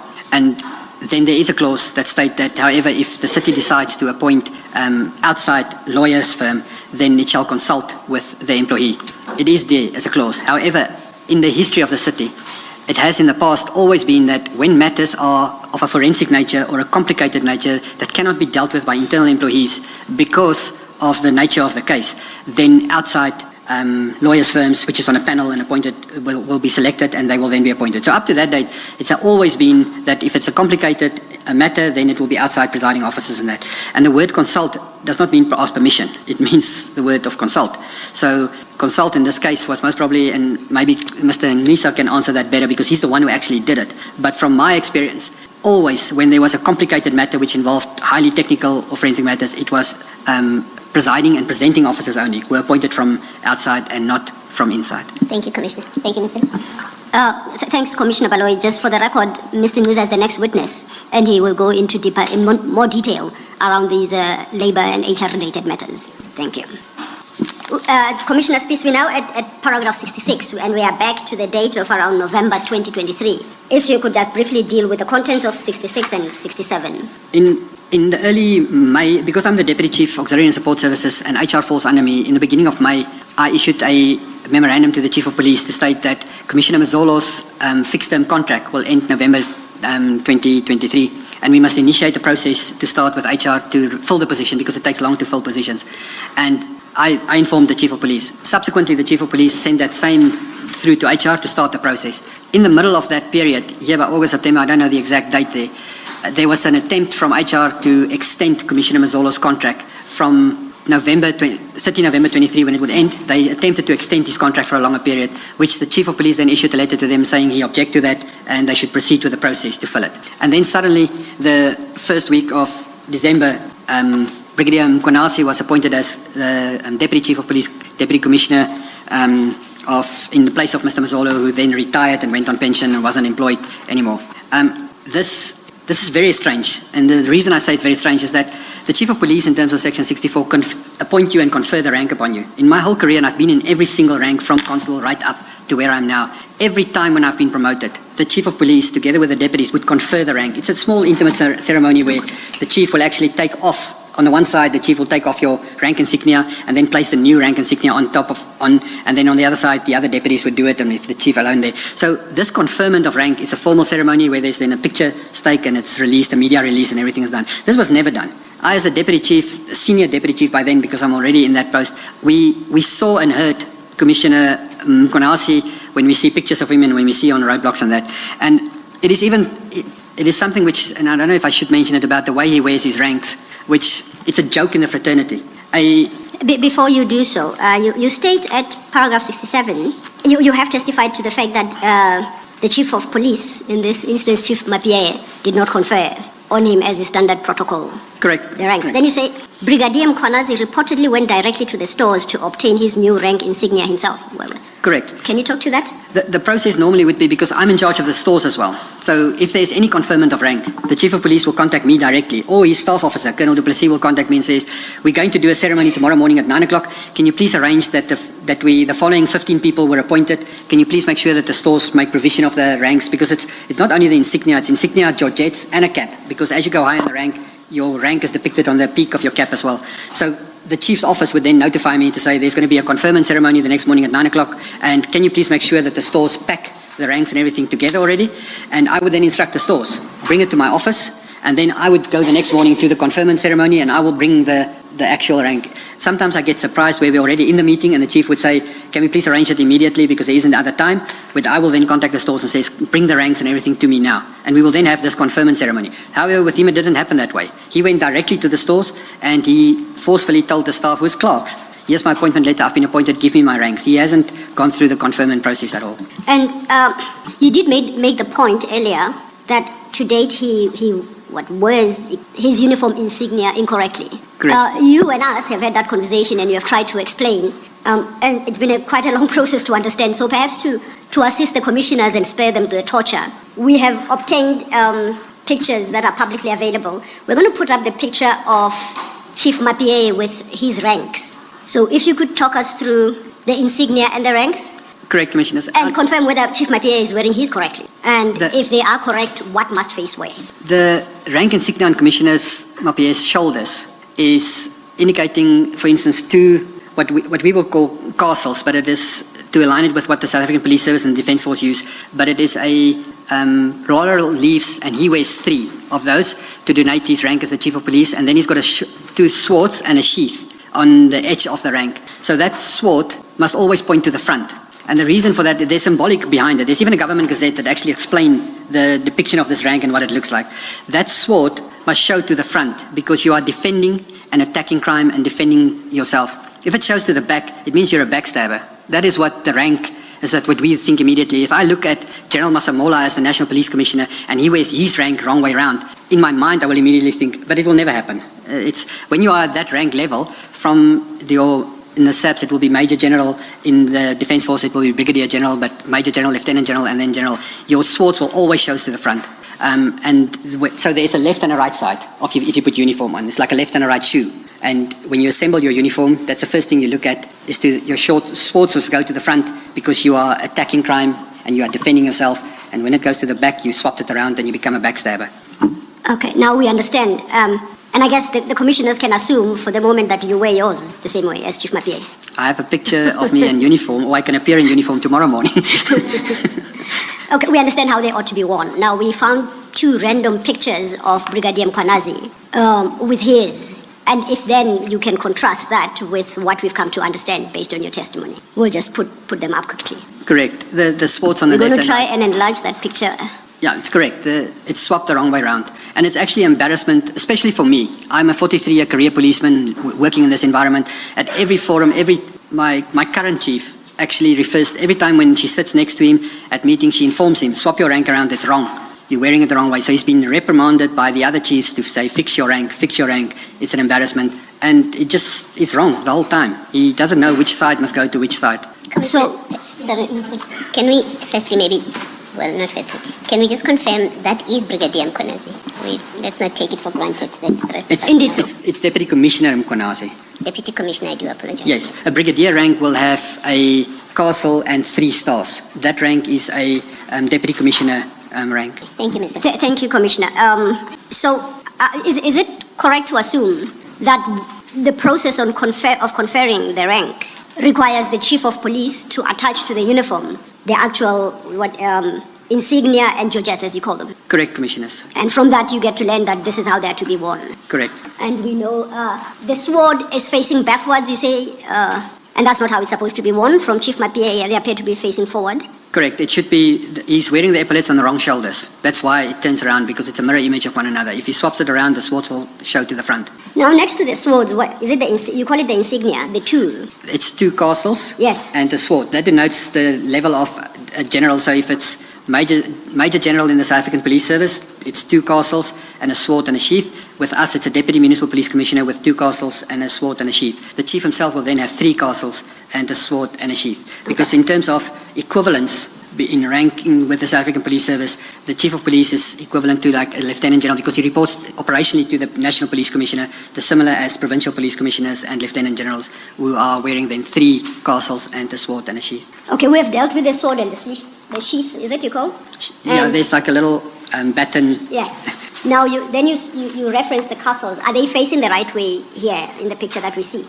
Castles, the rank in terms of the castles and the open end of the laurel leaves or the olive leaves must show towards his shoulder, but the insignia must swap around. So the left shoulder must go to the right shoulder and the right shoulder must go to the left shoulder. The moment you swap your insignia around, they will actually turn around and face to the front again. Okay. I think that was an easier explanation through the use of pictures. I thought there was another picture that... There is, but on consideration, I don't think it's not as visible as the one we projected, but we will, and you will see. Thanks, Noel, very quickly. These were obtained publicly, so it was what was available. It's on Commissioner Khumalo. I don't know if... If anybody raises copyright issues, you are on your own, Mr. Yes, I guess I'll have to deal with copyright issues in the fullness of time. They're publicly available, and I think it's quite in order for Brigadier Mkhwanazi to state that he's not the person indicated in these pictures, and I'll have to accept it from him because we took them from the public arena. Callers, Commissioners, that is called georgette. It's the same rank, it's just in a miniature version, because when I'm, for instance, a tall person, so if I stand, then people cannot see directly my epaulets and my rank. So from the front, when you face someone, you can see georgette. The same with my peak cap. If you look at the peak cap, there will be 3 branches of laurel leaves. And when you are a deputy commissioner or a commissioner, the 3 leaves will have a little flower at the top as well. So that is denoting rank. When we are walking between one another and I don't know you from anywhere, if by looking at that, I can immediately see your rank. The georgette is easier to fit to your collar because the georgette has got a physical shape and your collar has got a triangle as well. And your swords must show away from your neck, again to attack and defend and not cut your own neck. It's symbolic into it, so you don't become suicidal on your own and cut your own neck with your own rank. Are you saying in this photo? The georgette is correct, and his rank on the epaulette is completely wrong. Thank you, Commissioner Khumalo. Brigadier Spies, that would then lead us to your next topic, which is that you have headed External Community Liaison Unit, CLU, and irregular appointments / promotions. You start this at paragraph 68. Correct. And to state that at this stage of what we found everything so far and what I've then experienced is that my firm belief was that this is a criminal enterprise within the municipal police. There's a core group of officers, specifically within the specialized services, that are involved in serious crimes, based on the fingerprint records, based on where they are, based on the fact that they don't want to do this. And then we have a formal structure in a unit called CLU, Community Liaison Unit. But in this unit itself, and this unit was, at that stage, it was a superintendent, Dion Singh. It was in 2015 when this incident took place. We only discovered it in 2024. This is a group of rogue civilians that reported to Singh and Mkhwanazi. They had posted, so initially they approached the chief's office, which was Chief Mapie, and they asked that they want to come to him, they want jobs because they've been offered jobs and they want their as wardens. And then the chief wasn't in the office and he referred them telephonically to say, go to my staff officer, Colonel du Plessis, and deal with them. Colonel du Plessis then said to them, well, I can listen to your story, but bring me evidence. Otherwise, it's just stories that you're telling me. And they went away and they came back at a later stage presenting evidence to Colonel du Plessis. I've attached that evidence as well. These officers, or not officers, these civilians were working together with Singh and Mkhwanazi, signing on in our occurrence books, coming on duty. They were working, they showed pictures and newspaper clippings where they were in council as Sergeant of Arms. Sergeant of Arms is there's not supposed to go into council, it's like Parliament, firearms or police officers may not enter. There's a group of security which is called Sergeant at Arms, which manage the security within the councillors if there's a ruction between politicians or councillors that deal with it. They showed us pictures that they included to say that here they are in uniform, which is a white shirt, black tie and black pants, in council as Sergeant of Arms, but they've never been employed by us. They showed us their newspaper clippings where they are on the pictures together with our officers. They are actually part of arresting people. They use words like intelligence gathering, which is illegal. We don't have the power to do intelligence gathering. They even showed us, never mind these photos of the OBs and everything, they even showed operational plans where they are included into operational plans of working with us and that. And their claim, what they then state with all of this evidence, is that some of them have been employed as wardens, but this group have not been employed and they're upset because they haven't been employed. So we stated to them, well, it's the first time we hear about it. It's the first time we have evidence about it. We will elevate it then to the Chief of Police and to that we can deal with it and answer you formally. Colonel du Plessis then went ahead and he prepared a draft letter to corporate legal on behalf of the Chief of Police, because he's still the staff officer, even though Chief Mapie is not there, he's still the staff officer to the Chief's office. He then prepared this and he submitted all this evidence together with this draft letter to Commissioner Mkhwanazi's office, because he's the acting Chief of Police. And we didn't hear anything thereafter again. The group of officers, or these people, came at a later stage back to us and say, well, we're not helping them, we're not assisting them, they're now going to the public protector. They did go to the public protector, and then we just heard that the public protector didn't entertain them because the public protector gave them a reason that it's out of timeline, because the public protector can only deal with up to 3 years matters, and this already took place in 2015. So it's a 100% rogue process where the Singh and Mkhwanazi was involved with at that stage, where they actually made use of private individuals to assist them in this process. Commissioner, Spies, at annexures RS 28 and RS 28 Roman 2, RS 28 Roman 1 and RS 28 Roman 2, which you refer to at paragraph 70 of your statement, you say these are copies of official Ekurhuleni Metropolitan occurrence books that you have attached, showing entries in the occurrence books. I would like to refer us to the first, to assist us to read these documents at page 159. It's got a date at the top, Friday 2015-08-07. And the first entry is duty on. The following members report on duty as follows. Then it lists some names. And that seems to be the pattern that it follows. And midway that page, against the date 2208 at 1312, it's report out. It mentions some people there, 3, and it says out to Katlehong and Zonkizizwe. Are you suggesting that this is a record keeping of the reporting, quote unquote, on duty of these SLU members and their deployment into the community? Correct. The 8 o'clock duty on, those are members. The MV Kali, SW Ngwenya, Tungwa, Maziba and Ngogala is Metropolitan members. But the 9 o'clock entry is the following volunteers joined the unit. TM, Makubalo, Stanley, Matetwa, Simuara, Zuma, Malangu and Selwane. So those are volunteers. The first group of officers is officers, and the second entry is that it's volunteers. And it's dated in the top of the page is an occurrence book, and it's Friday the 7th of August 2015. And that pattern appears to repeat throughout the successive pages. At page 60, at 0800, at 20th of August, it says duty on, the following members report on duty as follows, and it lists members. Correct. Then the next report entry says the following volunteers joined the unit. Correct, Commissioner. Then there's a report out of some of these persons going to Katlehong and Zonkizizwe, and at 1550, same page, at 160, it says report back, then duty off, report off duty, all in order. Correct, Commissioner. So in this paragraph, is this what you are referencing to say these civilians joined EMPD members in the execution of official police duties? Correct, Commissioners. Do you know what their role specifically was when they were so quote-unquote deployed? We obviously never knew about them. We only heard of this in 2024 when they came to complain that we must actually give them jobs as wardens. We don't know what their roles are, but when they discussed it with us and they explained to us and stating that Dion Singh and Mkhwanazi and them and Kali, they were running them and they were giving them instructions and they assisted. They would do intelligence gathering. There's even operational plans that was submitted. I just don't know exactly where the operational plan is, but it was attached as well. There's operational plans where it states intelligence gathering.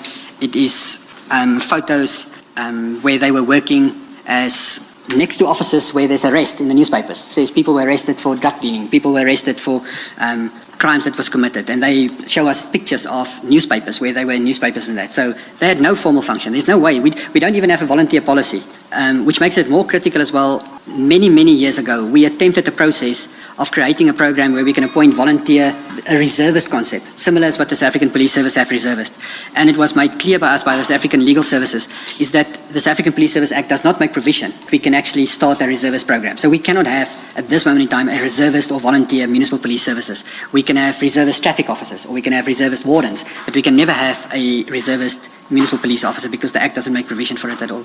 Is it not unfair, Commissioner, to refer to them as rogue civilians? If everything that they were doing because Superintendent Singh or Brigadier Mkhwanazi had invited them, and they were gathering intelligence and assisting EMPD because they were either invited or allowed to do this. Is it fair to refer to them as rogue?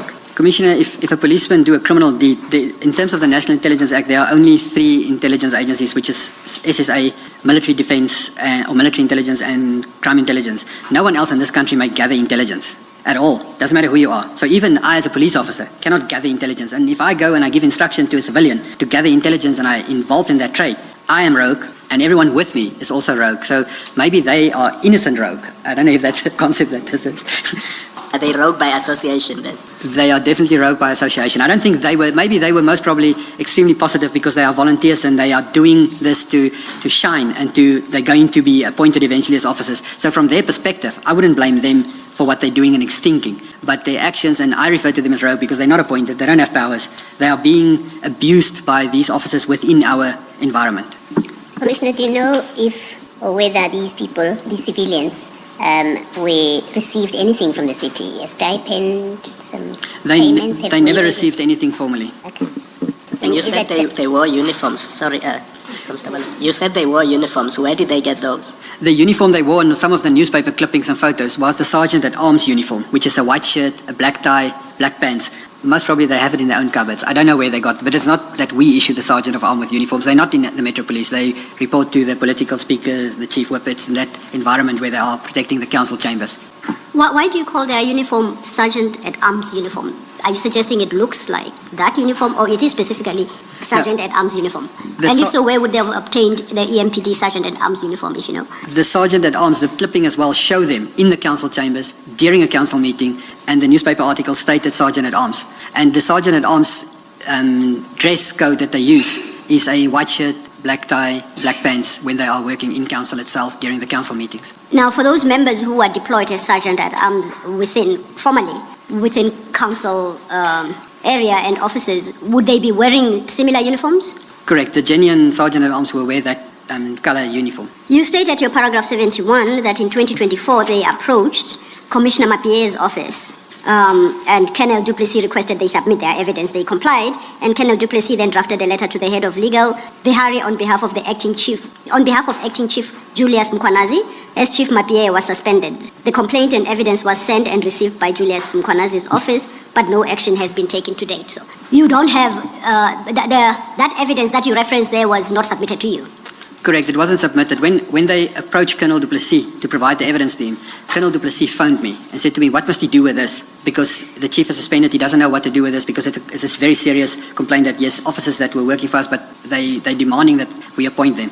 My suggestion to him was draft a letter on behalf of the chief to legal so that it can go to Advocate Kemi Bihari's office, so they can give a legal opinion on what is the process to be followed at the back end. And Colonel du Plessis then just reported back to me to say it was submitted to Mkhwanazi's office, and he's got proof that it was signed for because he submitted the whole evidence back plus the draft letter to his office. But I don't know what happened thereafter again with it.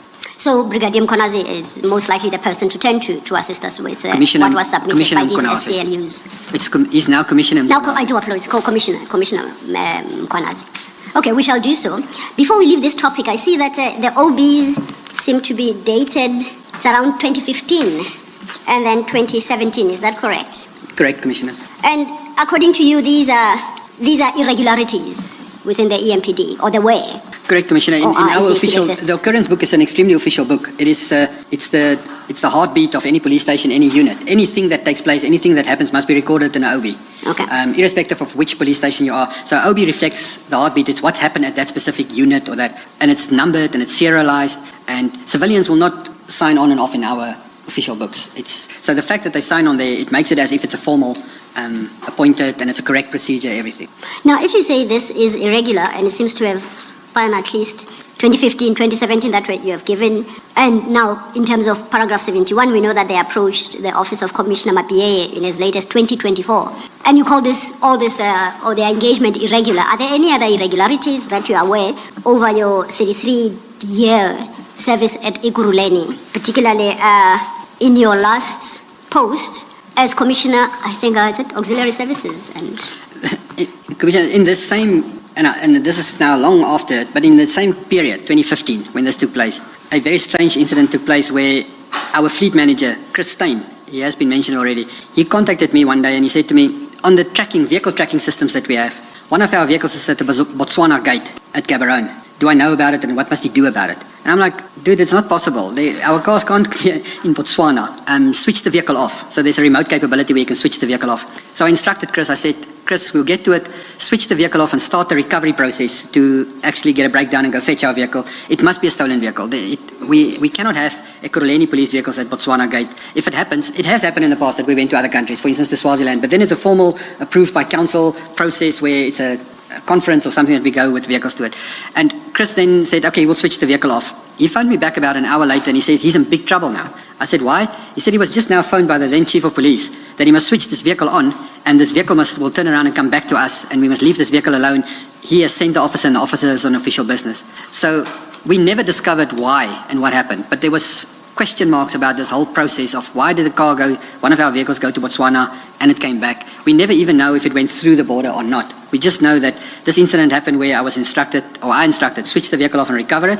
And then I got told an hour later, I was overridden. The then Chief of Police stated to Chris Stein, leave the vehicle alone, the vehicle will come back and you must leave it alone.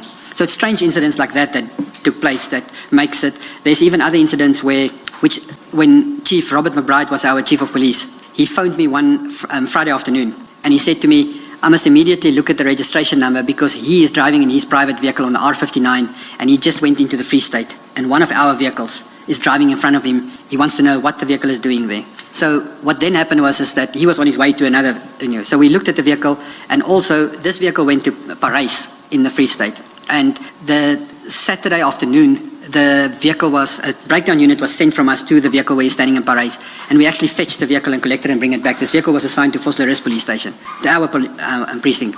And then on that Sunday, the officer who used the vehicle, he came back and he discovered the vehicle is now missing from his house. And he came back and trying to report the vehicle as stolen at Vosloorus, but then his supervisors accosted him and he was disciplined steps taken against him because he used the vehicle to go home in Paris where he stays over the weekend and came back. So there is strange incidents that took place. I have, for instance, because I'm in charge of the fine admin municipal courts, all the fines that comes to traffic vehicles belonging to Ekurhuleni Metro Police would go to the proxy. Doesn't matter where in the country it takes place. And the proxy will then have to deal with it. And he will send it to me to say, fine administration, yes, fines, can you please look at it and deal with it in that manner? And that is when I noticed there's for instance, on Friday evenings, vehicles from Ekurhuleni Metro Police that go through the Drakensberg on the N3.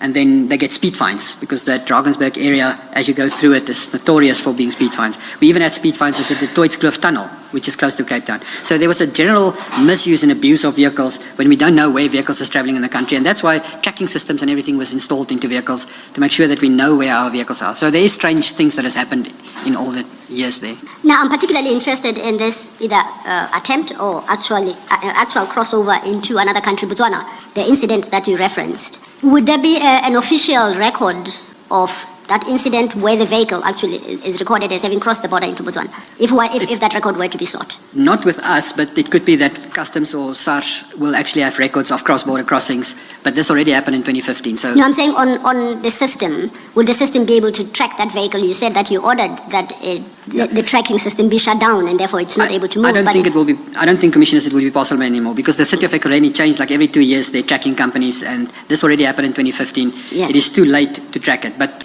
Christine could be summoned that he can speak of what I said now about him and what he conferred to me. And on what authority did you direct or order that the tracker be initiated so that the vehicle is immobile? In 2015, Chief Mapie was appointed as the Chief of Police. He was previously the Director in charge of logistics. At that stage, when he was appointed in 2015 May, I was appointed to act in his vacant post because he was appointed as the Chief of Police. So I was the Director in charge of logistics. And at that stage, when it took place, the fleet and the management of the fleet was falling under me as the Metro Police section. And I won't say currently, I guess, up until you retired in February 24, who was responsible for logistics and fleet? I was till my appointment in 22, I was the Director. And at that stage, when I was promoted, there was a Brigadier van der Merwe appointed as the head of logistics. So I was promoted in the same leg, but as a divisional head.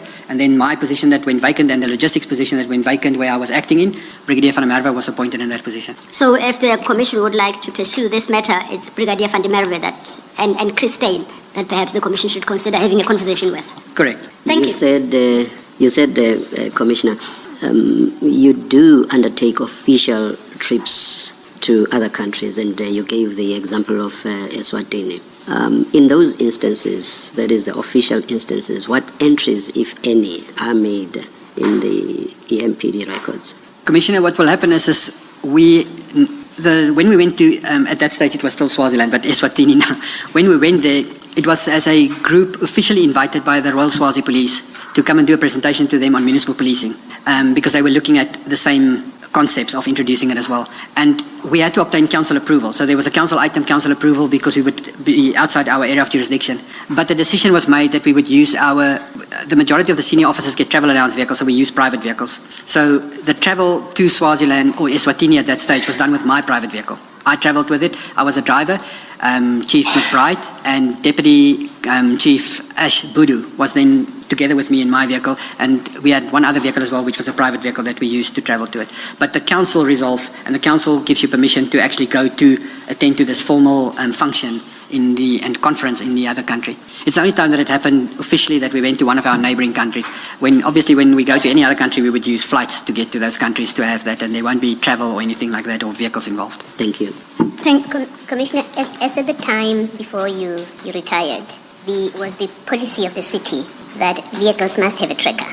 Was that the requirement in respect of all vehicles? Correct, Commissioner. There's a requirement that all council vehicles must be fitted with a vehicle management system, which includes the capability to track the vehicle as well. So if that is so, the vehicles that we saw yesterday in the Merton operation, I know your evidence was there's no entry because it was an unlawful operation, but if the vehicles are fitted with trackers, if all city vehicles are fitted with trackers, it should be possible to track the movements of those vehicles. It's correct, Commissioner, but that specific vehicle of Kershaw Stolz, for instance, when she was arrested at the Smokes and King, IPIT and ourselves then looked at the vehicle as well afterwards. And when we looked at the vehicle, the tracker system was cut and it was disabled in her vehicle. So there's a huge proportion of their vehicles of specialized service that the tracker system is not working at all. Yes. Every year there's annual audits done where we actually look at which vehicles we cannot find on the tracking system, and we try to bring them in and have them tracked again. The city itself, in the past, they've always used a service provider to provide the system, be it a company like C-Track or Tracker or whoever it is with that. But if a few years, I don't know the exact date, the city decided to do it in-house. They developed an in-house system and they buy the instruments that go into the vehicle of the modem and they would install it themselves. But there's a large amount of vehicles that either the tracker doesn't work or it's non-functional or it's been disabled by the officers. So it's quite possible, for example, on your explanation, that the vehicles that were donated and then given back to KET VIP, you may not be able to track them. There may not be a record of their movement at all. They were definitely not part of the tracking system at all. It takes a very long administrative process to actually enable and install and get the systems installed into the vehicle system. They were for a very short period on our name. They were registered and then very quickly thereafter they were deregistered when this matter came to light. Thank you. Thank you, Commissioner. Thank you, Mr. Thank you, Commissioner. We then turn to the next subject, appointments and promotions, Commissioner Spies. And this starts at paragraph 72. If you could summarize what you set out there and the issues you raise or complaints regarding appointments and promotions. Just to let you know that your annexure RS 29, which you referenced at 73, you say it's a picture of the emails and a copy of the interview questions and answers. You see that part? At paragraph 73. Yes. Okay, there you didn't provide the actual question and answers that you referenced there as part of that annexure 29. But you can speak to the issues and we will try and update the files to include that question and answer document. Correct. I have the actual emails. Okay. Then so it's part of that. It's maybe just not printed because it start off with the actual screenshot and then it lists the mails as attachments later on. I just thought I should bring it to your attention because we'll not be able to turn to it as it's not on record. But otherwise you can deal with your evidence from paragraph 72 and you raise the issues that you wanted to. As stated, part of my function as the Deputy Chief Auxiliary and Support Services was the HR liaison portion that fell under me, which was then managed by Colonel Wanda van Rooyen. And in 2024 February, they started the process where Colonel van Rooyen approached me and said she doesn't know what's going on, but suddenly there's Commissioner Mkhwanazi and Stella Jokazi is running with the appointment process. There's meetings with HR and they are busy with appointing a huge amount of people that we don't know anything about the process. So she actually then started to say, but she declines to be involved in this process because she doesn't know who's dealing with it and she's not going to assist with anything in that. But the process was run primarily by Stella Jokazi. She was a senior manager in licensing, which is the civilian side of us, licensing dealing with e-NATIS, registration of vehicles and drivers and vehicle licenses. So she got promoted by Julius Mkhwanazi in this flurry where about 55 plus, initially it was 50, but there's more people that's been appointed in that specific period. And it made highlights of her because she's a civilian that doesn't have, according to us, the qualifications to be appointed as a municipal police officer. However, she was appointed as a municipal police officer, as a brigadier from a civilian position. And after the interview, she scored very well in the interviews. So after the interviews, she was the successful candidate, and Chief Mapie was in that period, for a short period, he was back at the office, and he then stated, because based on his CV, he wrote a letter and he issued it to Kasheka from HR to say, we cannot appoint the recommended candidate because she doesn't comply with the minimum qualifications. And he issued that letter to her to state she doesn't do it. However, when he was suspended... Before you move on, that letter is annexed RS 31 to your statement to confirm, and it's at page 391, if you could just have regard to that. Is that the letter that you say Chief Mapie wrote to Mr. Sheka regarding the lady's appointment? Correct. On the 15th of July is when he sent that based on her CV and based on the fact that we know that she hasn't got this qualification that is necessary to be appointed. And when we speak about this qualification, in terms of Regulation 11, there's a few requirements that you must have, but if we only speak about the requirements specifically to municipal police officers, that you must have a traffic officer diploma. That's the one qualification. And you must have a law enforcement skills program certificate, which is the policing portion of it. And the law enforcement skills program, that certificate portion originated from the National Standards on Training, which the National Police Commission in 1999 has already published, where you state that when you establish a municipal police, in the first 12 months, which ended in 31 October 2023, officers that has already been in the trade, meaning officers like me that was a traffic officer from a previous traffic department, those officers must complete what we call a bridging course, which was a 14-day course to do the policing subjects. And this was prior to SAQA or the Qualifications Authority or QCTO or anything like that. This was in the 1999s already where this was published. That bridging course has eventually became a formal course registered as under the SAQA and the QCTO as a qualification. And it's now called the LESP, the Law Enforcement Skills Program. So initial officers in 2002, when we were converted into a municipal police, that already appointed officers just did the bridging course. All officers thereafter did the full LESP course. And we keep record of this because we have two assessment authorities over us. The RTMC, Road Traffic Management Corporation, they're the assessment body for the traffic diploma because our academy is accredited to give it, or train officers, and they assess us then to make sure that we comply with their requirements to issue a traffic diploma. And the South African Police Service is the assessment body for the LESP because it's their course, and they assess us on that. We therefore keep very strict control over which officers and people we train on these courses because we're going to issue the certificates at the end of the day, and we have to then account for who was trained. So Mrs. Jukazi has never done this course. She's in licensing, she's got nothing to do with Metro Police, she's never been in the Metro Police environment. According to her own CV and career, she started off as a traffic officer in the provincial fraternity based at Heidelberg. After her stint as a traffic officer, provincial inspector at Gauteng Community Safety, she then got employed by the City of Ekurhuleni in licensing. And she was a licensing officer dealing with, eventually senior manager dealing with registration of vehicles and driver's license. She has never been in a police environment at all. So all of us know it, and everyone complained about it. And that's why Chief Mapie then issued the instruction that to Kasheka to say, this post must be re-advertised and restart because it's an irregular appointment. Commissioner, just explain again her involvement with the provincial what? She was, from her career, she do have a traffic officer diploma, because she did it at Bucharest when it was a traffic college, and she was appointed by the then Gauteng Community Safety Traffic Department, which is the provincial traffic department, and she was based in Heidelberg. As what? As a traffic officer, but it's with the province they would call them provincial inspectors. And so, why is that not relevant experience for this purpose? So she complies with half. She has the traffic officer diploma, and she is registered traffic officer. So she complies with half of the qualifications. The requirements is that you must have both qualifications to be a municipal police. You cannot just have half, you must have both. Over and above that, the requirement also go further to say that you must have at least 4 years senior management experience. So she was a junior traffic officer.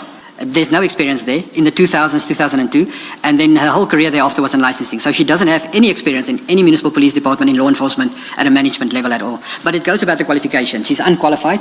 There is a strange possibility that you can be appointed without complying with qualifications, with a riding clause to say that within a 6 months or a 12-month period you must obtain those qualifications. People can jippo the system in that method, but this didn't even happen in that manner.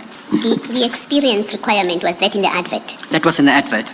So then Chief Mapie gets suspended, and immediately thereafter, in the very first week when Commissioner Mkhwanazi is now acting as the acting chief of police, he issued a letter to Kasheka as well to say, no, proceed with this appointment because she has been vetted qualifications and it's confirmed hereby that she complies with all the qualifications. And he then issues a letter to state this to this effect. This is on page, it is annexure RS 32, page 392, where Commissioner Mkhwanazi, then as the acting chief of police on the 6th of August 2024, he writes this letter to say, with the heading of report on the qualifications of the recommended candidate for the Director Fines Administration position of EMPD.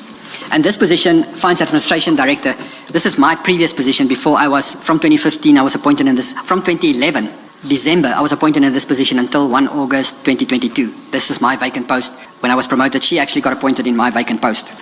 And then it states on the memo, it says, this memo serves to confirm the qualifications and experience of Ms. S.F.V. Jukazi with a PAN number, who possesses the following as submitted and verified by Bankobi Consulting, who are the service provider appointed by the city for vetting of qualifications and human resources. And then he lists 8 qualifications, which is matric, the National Diploma in Municipal Administration, a BTEC degree in Public Management, the Traffic Officer Diploma, that is the one that counts, infrastructure number. Then it doesn't matter about the rest, it's examiner for motor vehicle, an examiner for driver's license, and a TRAFMAN overload control, and quality and customer relations management. And then he says, attach find the documents, and he states Mrs. Jukazi's records were verified on the following requirements, crucial for the job post, Director Fine Admin. Driver's license is valid, no criminal or illicit activity recorded, and then he says a vast number of years and experience in law enforcement, senior management, and working in logistics section. So this is fine administration, it's got nothing to do with logistics. And this confirmation serves as a record of the department's endorsement of these qualifications which meet the requirements for appointment. And please note that this confirmation is consistent with the department's previous recommendations and appointment of candidates with similar qualifications. And if required further information or clarification, please do not hesitate to contact my office. So, Commissioner, in summary, this lady applied for a specific job, Director Fine Administration. Correct. Following some process, she then was the recommended candidate. Correct. And you refer us to Annexure RS 32. On the 15th of July 2024, Chief Mapie writes a letter to El Kasheka, Head of Human Resources, And states, following the interviews that took place on the 8th of July 24, take note that I have perused the advert and the CV of the recommended candidate. I found out that the recommended candidate does not have a Metropolis diploma, which is a key requirement. I propose that this position be re-advertised. Attached, please find the advert. You see that? Correct. That is on the 15th of July. Now, the letter you just read is dated the 5th of August. You annex it as RS32, and this is under the hand of J.D. Mkhwanazi, Acting Chief of Police. 2 weeks later, thereabouts, Acting Chief of Police, J.D. Mkhwanazi, looking at the same documents, holds a different view and then says she qualifies. Correct, Commissioner. Was she then appointed after this letter of Commissioner Mkhwanazi, or what happened? Do you know? She was appointed as the Director of Fine Administration, a Brigadier. Even though she reports directly to me in that position as a Deputy Chief, I haven't seen her at all. She hasn't been introduced to me. I haven't seen her. I saw her approximately a month later when she was already in uniform, wearing field dress uniform, and everything about the appointment and everything that happens thereafter, because it then came to light, people started sending us information to me where they, for instance, sent email correspondence the week before the actual interviews where Mrs. Jukazi was. This email correspondence was between Mrs. Jukazi and Ntombi Radebe from HR. HR corporate that dealing with the admin process around the advertisements and the interviews. So this Stella Jukazi sent to Ntombi Radebe a document which lists questions and answers for the proposed position to be done. And then a few days later, she sent another document with corrections to say this is the final document, a week before the interview. So Stella Jukazi actually prepared her own questions, her own answers. She sent it to Ntombi Radebe, and those questions and answers is then asked in the interview. That's over and above the qualifications. Now, on the qualifications, the Chief of Police, Chief Mapia, had taken issue with the fact that she didn't appear to have a Metropolis diploma and said it's a key requirement. Acting Chief of Police Mkhwanazi does not address that specific qualification in his letter of the 5th of August addressed to Ms. Linda Xasheka at HOD of HR. Is that correct? Correct. He doesn't mention that qualification at all there because he knows she doesn't have it. Yes. And then at your paragraph 74 of the statement, you say the same candidate is currently not in possession of the required law enforcement skills program, in parenthesis LESP qualification. She has applied to the Ekurhuleni Metro Police Academy to be enrolled in the next training cycle, January to March 2026. Do you see that? That's correct. Now, you reference here the law enforcement skills program qualification. Is it the same as what Chief Mapia in his letter, your annexure RS32, refers to as the Metro Police diploma? Is it the same thing? Correct. The LESP is considered, when we speak about it, we speak about the Metro Police diploma, but it's a law enforcement skills program certificate, the registered course. So her own registration for that training cycle for January to March 2026 does confirm the position that Chief Mapia assumed then in July 2024 that in fact she doesn't have it. She only have to do it twice. Correct. She doesn't have the qualification. And this course itself, because SAPS is an assessment body, they set cycles, because it's a national curriculum, for all Metro Police officers to do it. So SAPS sets cycles where it will start. So the next cycle that starts is January. The current cycle is September to November. The next cycle is January to March is the next cycle. To your knowledge, is she in this position that Chief Mapia concluded she was not qualified for as we speak? Correct. She's still not qualified. Okay. Chair. Aren't we almost there? Oh, in fact, I was going to propose that we push to finish so that Thank you. I'm happy to. Thank you. Okay. Commissioner, can you please make me understand the RS29? Because reading your affidavit in paragraph 73, I get the impression that you say that Ms. Jogazi crafted her own interview questions, sent, and in fact emails, I think, to Ms. Ntombi Radebe. I've looked at RS29. I can't quite follow what's on there. Chair, may I step in? When we got to this portion of the evidence, I indicated the shortcoming in RS29 to the commissioner, and I stated that the actual question and answer document that he references, and he suggested that paragraph was exchange between Ms. Jogazi and Ms. Radebe, is actually not part of this annexure that he gave. He only provided as an annexure the emails and not the document attached. So that is the flaw in annexure RS29. Commissioners, I yes. have, so in this, the printouts that goes. Thank you, Ms. Zilla. On page 337 is actually the one email we've just put on top of one another to show that there was two dates. The one is 26 June and the other is 6 July. But I have in my own annexures, I have the documents which we can print and provide. If we have a break for a few minutes, I can provide it immediately thereafter. It's the attachments also print out, because it's Doc 1 and Doc GRP1 and GRP2.docx. And I would agree it's an important document to have to appreciate our Annex to RS 29. Yes, I would suggest that we should not take a break, but that rather the Commissioner should furnish the documents to you, and you should then furnish them to us. It is only if when we go through those documents there are issues that we may perhaps require the Commissioner to come back, which I think is unlikely. Perhaps what we could do as an alternative is that after we've taken the lunch adjournment, the Commissioner can then avail the documents and then come back in for just 1 minute or less to just confirm that those are indeed the documents. And then perhaps if we are going to do it that way, Chair, he has the document before him right now. Yes. He could perhaps just give an example of the question and answer session, question and answer that the lady prepared for herself. And then after lunch, he steps in just to confirm that this is the document and we update the files. So we don't have to deal with the content of that document after lunch.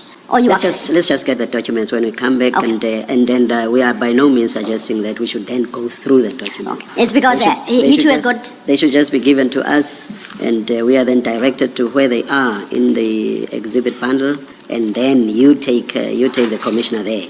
And Okay. it just identifies the documents. As I said, that will take a minute or two. That's fine. May I inquire from Commissioner Spies? He's got some time challenges. Would you be able to come back at 2 o'clock just to confirm to the Commission that the document that you would have provided us with and would have updated the files is indeed the RS-29 you intended to include in the files? Would you be able to? Sorry, Commissioners, I didn't inform Advocate Cyril that because of today I was supposed to be in another arbitration as a witness, and during last night it was postponed. So even though I said 2 o'clock this afternoon, they said no, let us rather postpone. So Okay. I am available, but it will impact on the flow of the rest of the afternoon and the other witnesses. But I am available for the whole day. No, that's fine. That takes care of the challenge. I'm good. Thank you, Chair. Thank you. Then we will park RS-29 and you will come and confirm after lunch, after the files are updated. That would then take us to our paragraph 77. At page 70, that's where you deal with Brigadier Mkhwanazi's own appointment in the role of acting head of Department HOD Community Safety on the 1st of December. In the city... Maybe before you do that, Sorry, can we please. just confirm that page 391, that letter from Chief Mapieye, do you know if he ever received a response from Mr. Sheka? No, I don't know if you received any response from her. Thank you. Thank you, Commissioner. I'd refer you to your paragraph 77. You deal with Brigadier Mkhwanazi's new appointment and the fact that the result is that he holds 2 separate and distinct statutory positions. Just very quickly, what do you, the reference there? The city created a new structure called Community Safety, of which Metropolitan has now been subverted to a division within the Community Safety, and obviously not reporting directly to the city manager and accountable to her anymore. However, this was approved in November. What then happened in December is that Commissioner Mkhwanazi was always appointed while Chief Mapieye was on suspension. He was appointed every month on a month-to-month basis as the Chief of Police, compliant with the law. However, in the 1st of December, he was appointed as the acting head of Community Safety, and there was no appointment made of any Chief of the Police. He was the head of Community Safety, and he received an appointment letter from then to even to date. Well, I don't know what's happening exactly now, but till February when I left, he was appointed as the head of Community Safety, and no one was appointed as the acting Chief of Police. So he effectively occupied 2 different distinct statutory levels, and there's no Chief of Police. Now, if there's no Chief of Police appointed, because you cannot be appointed to act in 2 different positions yourself, and you cannot appoint yourself to act as something like that. But he kept on signing, and he kept on saying he's the Chief of Police. And this is, to me, it is vicarious liability effects when the SAPS Act Section 13.8, for instance, when you have a roadblock, it must be approved by the Chief of Police to halt the roadblock. Now, there's a difference between a roadblock and a layway and when you stop and do law enforcement in Road Traffic Act, stopping vehicles for speeding or stopping vehicles for checking for defects. A roadblock is fully fledged where you stop vehicles, you search vehicles because you're looking for a specific crime or something. So all the Section 13.8 is signed off, must be signed in terms of the law by the Chief of Police.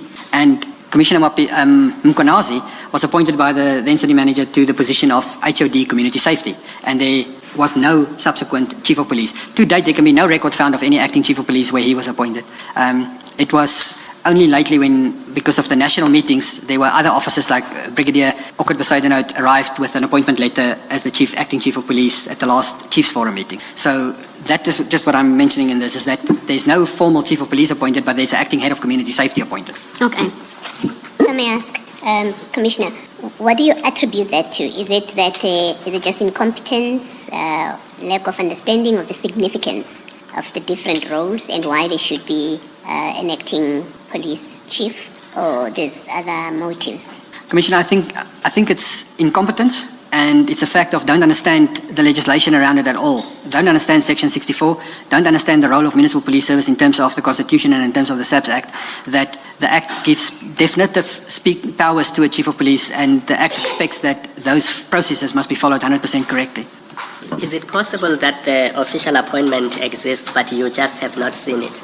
I mean, why else would he sign, give instructions and directives, and say he's Chief of Police, acting Chief of Police, if there's no official appointment? Commissioner, in everything in the department, if you are appointed as an acting, your acting letter is immediately distributed to all sections. The reason for that is that anything, if you make an order out, if you procure something, the delegations and the MFMA Act states that whoever signs for goods delivered or goods that must be paid, your appointment letter must be attached, and there's certain levels of authority of monetary value where there's a signature delegation who can sign for what. So when the Chief of Police signs anything as the Chief of Police, his signature and his acting letter will be attached to that. So to every procurement, to everything that he does, the acting letter is the HOD community safety attached. There's nowhere in existence. We've tried to find it. When I was still there, we tried to find it, but we could never find it that he's an acting Chief of Police. Only the acting HOD. If that is correct, how come nobody has objected to his directives and instructions to say, you can issue this directive because...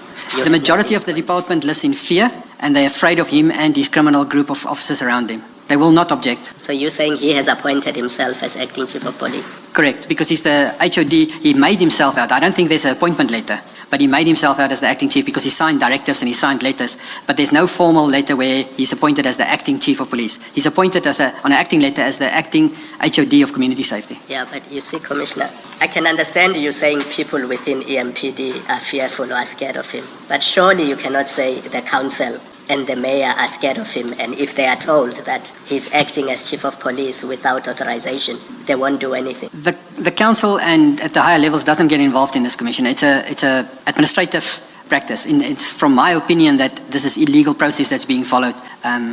Surrounding this, there's more illegalities. I went on leave, for instance, in 2024. My position in November has been abolished. It doesn't exist on the structure anymore. I'm now contractual to incumbent, sitting on the sideline from December 24. However, when I went on leave, this Stella Jokazi was appointed to act, and she got even an acting allowance claim against my position, which doesn't exist. When I resigned in February and I went retired, that post doesn't exist at all now anymore in council. Stella Jokazi was acting in that position and she got paid acting allowances. So there's things that the upper level doesn't know what's happening, but it is happening on the ground level. Thank you, Commissioner. Just to understand then, who must the Commission turn to determine whether or not Commissioner Mkhwanazi was duly appointed to this contentious post? Is it the City Manager's Office? Is it the HOD Department through Mr. Kashaka? Where do you suggest we turn to answer that questions, or the questions Commissioner Khumalo had definitively? The City Manager's Office is the accounting officer. That's the accounting officer. And who would effect the acting appointment? Would it be the City Manager? No, the City Manager would only appoint the acting head of departments. The then head of departments would appoint the subsequent actings in their own departments. So effectively, if Julius Mkhwanazi was appointed as the acting head of community safety, yes, he would then have the power to appoint someone as the acting Chief of Police for that same period. And I'm saying it's the City Manager who would have appointed him in turn as an acting head of department. Of community safety, yes, she did. Okay, Commissioner, just so that we understand, you said something that now confuses me. In terms of structure, where does acting head of department, community safety, sit in relation to the Chief of Police position? From the 1st of December, the Metro Police Department ceased to exist. The Fire Department, Disaster Emergency Service Department ceased to exist, and a new department with the name of Community Service was established. This Community Safety Department was established. In this department, there is a division, Municipal Police, where the Chief of Police will be, and there's a division, Emergency Services or Fire, where the head of, say, Emergency Services would be. And there's other divisions as well that's been created. So a whole new structure has been created, and the Metro Police, that was actually a department accountable to the City Manager initially, was now removed and became a division under the head of Community Safety. So in this new structure, if Chief Mapie were to return to work tomorrow as Chief of Police, he would now report to... He's now demoted to a divisional head. And he now reports to Commissioner Mkhwanazi as acting head of community safety? I'm just trying to understand the structure. That is what would happen, but Commissioner Mkhwanazi would not be, well, he shouldn't be appointed then as the acting head of community safety. It should be between Chief Mapiye or Mr. Makubela, who's from the fire services, that will rotate between the two of them because they the highest senior positions. That's what should happen. Yes. So what I'm proposing to you is, as things are happening now let's say that Commissioner Mkhwanazi, now acting in that position, if he's made permanent at the end of today, so as at the end of today he's head of department community safety, and then tomorrow Commissioner Chief of Police Mapiye goes back to work. He will have to report to Commissioner Mkhwanazi as a civilian head of department. Yes, I understand now. Thank you. Thank you, Ms. Thank you, Commissioner. So effectively, the post of Chief of Police still exists, you say? Correct. Even under the new structure? Correct. Except now that Chief of Police now reports to the head of community safety? Correct. And not to the city manager as contemplated in Section 64C of the Correct, subset? Commissioners. Then we quickly deal with your own retirement, which you start with from paragraph 79, and your suspension from the department. Correct. Obviously, I turned 60 in November 2024, and our official retirement age could be, for age-wise, is 65. But I was appointed as a Section 56 employee, which in terms of the Act means that I'm a fixed-term, 5-year performance-based contract employee, and I was appointed in 1 August 2022, which will then run till 2027. However, because of all this victimization and ostracization that happened in the department, when I turned 60, myself and my family had a serious discussion about it to state that I would rather take early retirement. Look, if you can afford it, let me take early retirement, and I'm going to have mental health issues and heart attack if I carry on in this manner, because all of this criminality around me is directly against my DNA of being a policeman, and I cannot cope with nothing being done in the city, and it's clear the city is on a path of destruction, and I don't want to be part of this at all anymore. So I then, to make sure that I don't lose anything, I aligned my retirement with a SARS tax year, personal tax year, which is 28 February, so that I don't pay extra taxes or anything, and my broker also advised me that the best date is 28 February that I must retire with. My contract that I have with the city states that I must give 2 months notice as well. It's not the normal, because I'm a Section 56 employee. So in December, I then took annual leave to make sure that my leave is also depleted so that I don't have extra tax implications at the end of that period. I returned to the office on the 6th of January, and the moment I walked into the office, I immediately start the process of retirement. I concluded, so we have a complete process of exit clearance forms, handing back equipment, firearms, uniform, laptops, anything that I must do. So I started that process on the 6th of January already. Fully handed everything back, and then submitted my application. I couldn't get hold of the acting, who I then believed was the acting chief of police, Mkhwanazi. But on the 7th, we had a meeting where he called us to a meeting in Alberton, and when we sat at that meeting, I gave him my application to say, I hereby resign, I'm taking early retirement. And he then looked at it and he signed off on everything on the 7th of January. On the 8th of January, I submitted it to the corporate HR officers, and they processed it, and the same afternoon, they sent it back to me to say, everything's captured, your retirement is concluded, you can actually deal now with the medical aid and with your new employer, which is Sanlam, or Sanlam, in my case, is that there's contracts and everything that must be signed with them, and I must provide proof to the pay office for conclusion of my retirement. That was all completed in that first 2 weeks of January. Before you move off that point, you have Annexure 33 about the approval for your retirement, Annexure RS 33 starting at page 393. You have a document there, termed termination of service, and the next overleaf at 394 is employee exit clearance certificate. The first document at 393 provides your particulars and requires an indication of the reason for termination of service, and you confirm that it's ticked retirement and above retirement in a manuscript written early in red. Do you see that? Correct. That is the formal termination contract, and this is what I received back from HR. Okay. If you go further down, it's got under the heading future contact information signatories, it's got the employee's signature, provision for the employee's signature. Is that your signature appearing there? Correct, Commissioners. Do you know who has signed as supervisor and head of department, respectively? It's Commissioner Mkhwanazi right in front of me. He signed it when I gave the form to him. And if we go over leaf at 394, that is the employee exit clearance certificate. It deals with a number of issues, but I'm interested in after item 10. Below item 10, the left part requires a signature by the employee to confirm that they consent to monies due from them to the municipality, I think, to be deducted. You see that?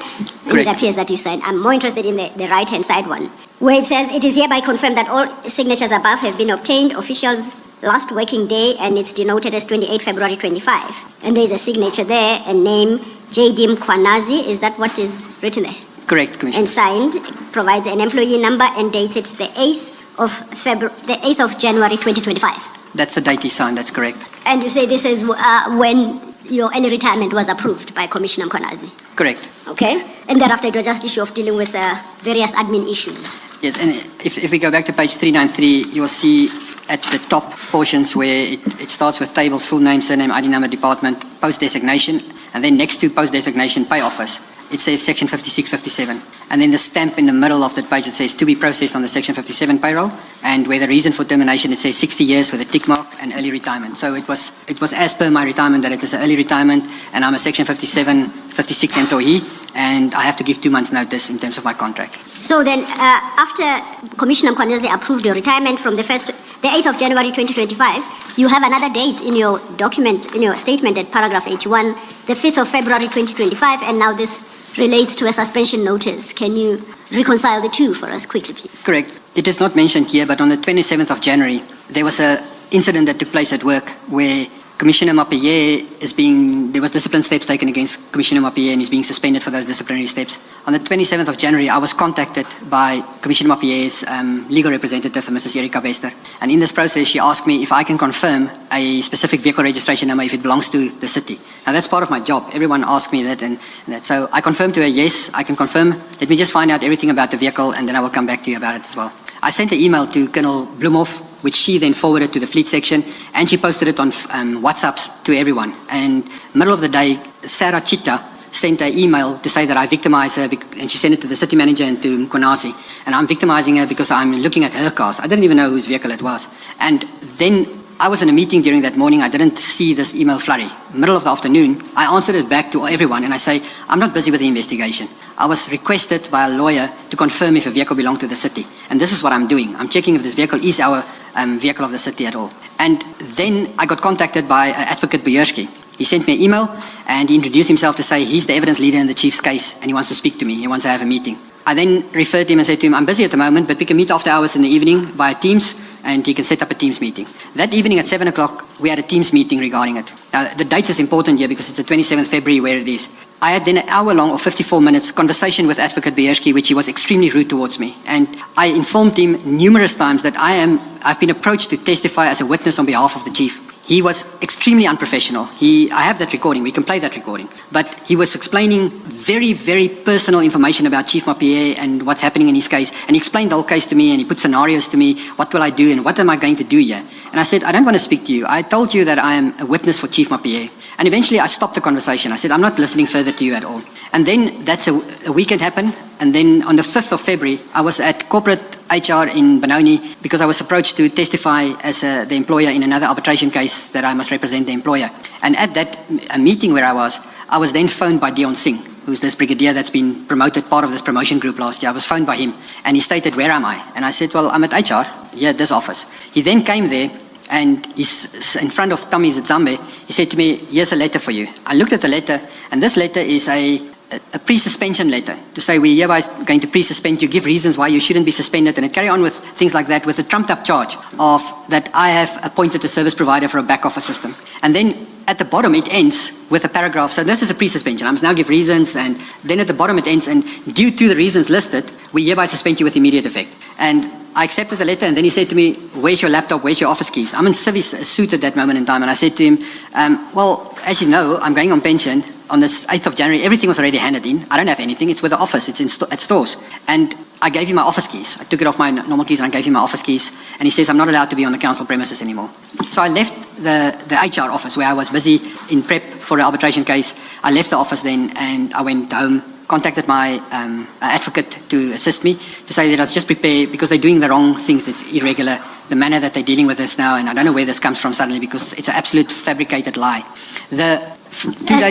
Commissioner, apologies, before you move, you deal with the suspension at paragraph 81, just to get things clear in my head. By the 8th of January, your early retirement, effective from the 28th of February 2025, had been approved by Commissioner Mkhwanazi, correct? That's what Annex RS 33 tells us. Correct. Now, in this paragraph, you say you were formally suspended from 10 February to 9th of May 2025. 9th of May is way beyond your retirement date. How do we understand that? Commissioner, so after I've submitted my reply to them to say, but here's my contract, here's the clauses, here's the process that must be followed according to the Government Gazette, you followed the incorrect process, retract my suspension. Then the 9th of May, the 9th of February, they actually served me then with a formal suspension letter. Exactly the same as the previous one, as if it's a template, just now the clauses, it had clauses in which, if it wasn't, it is so funny when you read this, how the incompetence run in this department, is that now it states that I may not leave the city or the province unless I ask Mkhwanazi for permission. And it states the dates, from 10 February, with my last working day, 28 February, officially, already approved more than a month ago already. It states I may not leave the province, I may not leave the city until the 10th of May. And so now as a pensioner, I must also ask my ex-criminal for permission to actually leave the province, and if I'm not at home, I must have permission from him for that. So I immediately declared a dispute. This dispute was set down for the 28th of February. My last working day was ended in a dispute resolution. So as we walked into the dispute with the presiding officer and that, the council sent a representative, Mr. Giligidi, and I explained my position and submitted the evidence here, and as he turned to Mr. Giligidi, it was said, his words were, "Council, can we please go off record?" And the commissioner presiding and says, "Why off record? What is your answer?" He said, "No, I was instructed to have no mandate to speak on this matter." So the conciliation certificate was immediately issued. That matter is still in conciliation, or not conciliation, in arbitration. It's been postponed numerous times because of the council and that doesn't arrive, or there's always reasons why they don't arrive, or submit documents very late. It's now set obviously for this week, Wednesday and Thursday, when we will go back into the arbitration process. Okay. At paragraph 82, you list, I think I can just highlight that subsequent to your retirement or suspension, or even before that, so a number of people have been suspended within the EMPD, and these include Commissioner Mapieye, Mr. Ngiza, Colonel Tepa, Ms. Lizel Tyers, and then yourself. So technically, there just seems to be a lot of suspensions within the EMPD. There's a pattern of anyone that was involved with Mkhwanazi or Singh, all of them have been either dismissed or suspended or victimized very seriously. Now, you end this with paragraphs 83 to 85 to 86, where you specifically reference what your own partner, who's in the department, has been subjected to, considering that we are seriously eating into the commissioner's lunch. Can you just succinctly summarize the challenges you say that your partner is confronted with currently? So obviously I left them on the 28th of February, and I'm now a retired Ekurhuleni Metro Police officer. But my wife stayed behind, or my life partner. She's in the logistics section where she is there. So after my retirement and cessation, this Julius Mkhwanazi, Dion Singh, and Anif Bashab, they started to do illegal investigations as if they're policemen, and they do illegal stuff and they threaten people. And it starts to target my wife as well, because what they do is they've moved people with no qualifications, no finance whatsoever. Ezekiel Naiker, they moved him as a superintendent there. Sarah Chita, who's involved with the chief, they moved her as an inspector. She was also irregularly appointed in 2024 as part of a bunch of, the post where she was appointed as inspector is Inspector Internal Affairs. It wasn't even advertised. Mkhwanazi just appointed her into that position. It's as if it was a reward because she would testify against Commissioner Mapieye. So they were all, together with Antoinette Messenia, they placed in charge of where my wife is actually working. This Naiker would then go, he would actually start targeting her to say to her, she must explain to him what she's doing in that section. So she would send him an email to say, I do vehicle inspections. It's been assigned. My job in this section is to do the vehicle inspections or do the firearm inspections. I work at the asset store where I hand out the assets. So she explains everything to him. After she explains everything to him, he starts with a process where he removes that access to say, no, you're not doing the vehicle inspections anymore. And Nayopiri would do the vehicle inspections. Or no, you're not doing this inspections anymore. Someone else would do this inspections. So within a week's period, they took everything that she was doing, they took it away from her via emails. And then the next week, Monday, they'd ask her again, so what are you doing now? And she explained then a history to say, well, this is my task I've always been appointed to do, but now you've obviously changed everything that I've been doing. Within seconds after she sent this reply, this Naiker sent an email to say, please hand in your laptop, your biometric access cards, everything, and report to uniform stores. So she's now, as a police constable that's in charge of assets and managing the assets section, she's been moved to the uniform store to report to a civilian clerk, where she's now a packer. She packs uniform. As soon as this happened, Brigadier van der Merwe gets falsely arrested. And that case is still running in court. And the rumor with all of these people around them is stating that, and even from the South African Police Service, that they're going to arrest my wife on trumped up charges as well. So she goes to the office in uniform when there's a spread to say now she's going to be arrested. She informed the supervisor to say, I would prefer that you don't arrest me in uniform. I'm going home to get dressed in civilian clothes, and then you can proceed with whatever falseness that you want to do. I obtained in the meantime counsel to say I need to urgently make provision that if my wife is arrested that we can immediately deal with it. And then she went to the doctor and she saw a psychiatrist, and she was booked off sick for a period of 5 months now. She's dealing with it through professional psychiatrist, but also with EAP at the work itself, where she sees EAP. She ran out of sick leave, and she then starts a process where she applies for extra sick leave that the council can give her, and there's a process where the supervisors must sign. She's lodged the grievance against them as well for this. That grievance to date has never complied, has never been it's never been heard at all. And then when she lodged this application for extra sick leave with all the documents, even, and it's a sick matter, it's not necessary that she divulge her medical condition, but she did, and she gave the forms. When it hit the acting chief of police, he turned around and says he's not going to sign it if her supervisors, which is this Naiker and Sarah Chita and Masenya, has not signed off on it. So eventually the chief of staff then convinced him and said, just sign it that it can please go to the pay office. At the end of October, suddenly she wasn't paid. So no payment. And it's at the moment where we sit, it's limited if we know if she will be paid even at this end of the month. She returned to work on the 1st of November. And the very first day when she's back at the office, idiotic small little victimization needles start to happen again. We sign on duty, for instance, or they sign on duty in an OB as normal. It's at the precinct where you sign on. And she signed on and she arrives at work. Her office hours is from 7 to 3. So she arrived at 20 to 7 because she was early. She wrote an entry into the OB, and OB is written in time order. You cannot change orders. So at 6:20, she writes on the time and says 6:40, reporting on duty for 7 o'clock, and she signed it. Her supervisor, this Naiker, came and he scratched out with a red pen her time, and he fraudulently changed the OB. Write 7 o'clock there, and he then make an entry to say Constable Jacobs must correct the correct time. She signs on at 7, not before the time. And even though our standing orders in Ekurhuleni state that you come on duty before the time, you don't arrive with it. If your time is 7 o'clock, that means you must be 15 minutes before the time already on parade, and you cannot just arrive and start on that. So her vehicle, for instance, she was issued with a patrol vehicle. 2-3 years ago, the patrol vehicle was taken away from her. To date, she doesn't have a patrol vehicle. She used my private vehicle to travel and do all her official patrol vehicles if she has to go to Germiston or anywhere to deliver documents. And so it's an absolute nightmare how they victimize her and then anyone else who supported Chief Mapie. The group of people that's left there is acting, and the word is rogue. It's a criminal enterprise, what is running in that specific department.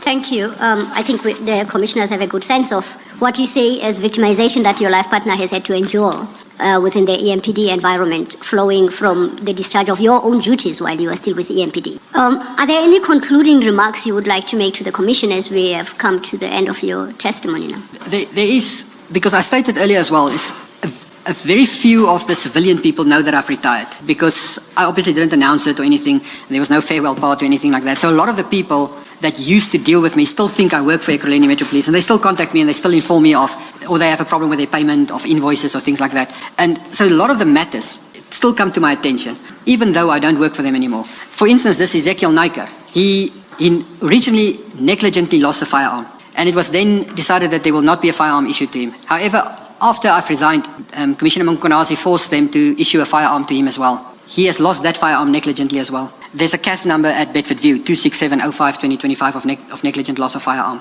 No disciplinary steps has been taken against this officer. The rumors that I hear from everyone else is he's protected. You cannot touch him because he is there, but he's directly placed in charge of my wife.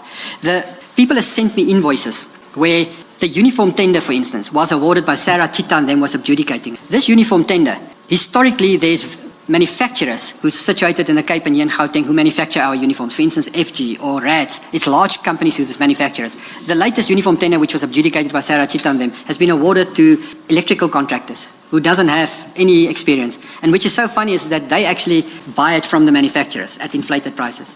Our radio accessories has been batteries for our radios and other accessories has been bought from a third party to the original company that provided to us originally at 4 times the price that it actually is being sold to us. The same goes for our breathalyzers, handheld breathalyzers, the calibration of it. The calibration must be done by the OEM, the supplier. However, it went to a third party who took it to the supplier to say, can you please calibrate this? And the supplier phoned me to say, Commissioner Spies, your breathalyzers came from how did your breathalyzers end up with this person? It came from that. And I'm like, no, I'm not working there anymore. But send me, I will send it on so that people can do inquiries. So there's genuinely a move to weaponize the Metro Police, against anyone who wants to be honest, who wants to make this work. And there's a criminal enterprise that has been operating for the last 3 to 4 years in the department. Thank you. Commissioners, that's the testimony of Commissioner Spies, unless there are questions to the Commission. I will thank you when we come back after the lunch adjournment, Commissioner. Let us adjourn and come back at 14:45. Is that fine? Very good. Correct, 3. Cyril, do we now have those emails? Yes, that yes, Chair. show that Ms. Jogazi, is it? Yes, Prepared indeed. her own interview questions. You will recall, Chair, that we dealt with RS 29, which are the email correspondence between Ms. Jogazi and this other person responsible for the interviews. Yes. And then there was an attachment, which is a list of questions to be posed to Ms. Jogazi, together with suggested responses for when she comes to the interview. And that is the document that was missing. Sent to Ms. Ntombi Khadebe, I think. Yes. So it was between her and Ms. Khadebe, sorting out her answers in preparation for her interview. These were part of this Annexure 29, RS 29. And you have them loose on the table. It should be about an 11-page document. It's a series of questions and suggested answers in preparation for that. And Commissioner Spies is back. Has a set with him there. He's got a set with him. They've been now obtained from him. And the Chair, I understand yours has been inserted into the file.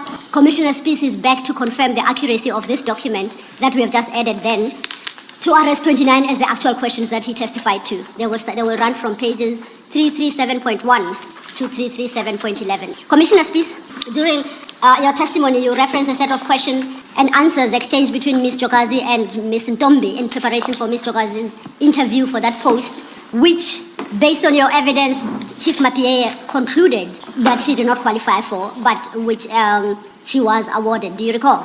Correct, Commissioners. And you had as Annexure RS 29 a set of emails, exchanges between Ms. Jogazi and Ms. Ntombi, and you indicated that that email correspondence was exchanging the question and proposed answers between the two of them, but unfortunately those were not in the file. Correct, Commissioners. The RS29 references, actually, the first 3 pages is the actual emails that was sent, and then attached to that is document. Each of them had its own set of documents. And the first email then is from 337.1 to 337.6. That first set of documents was then the one that was sent in June. And then the 337.7, page 1 to page 5, is the finalized version which was sent in the second email.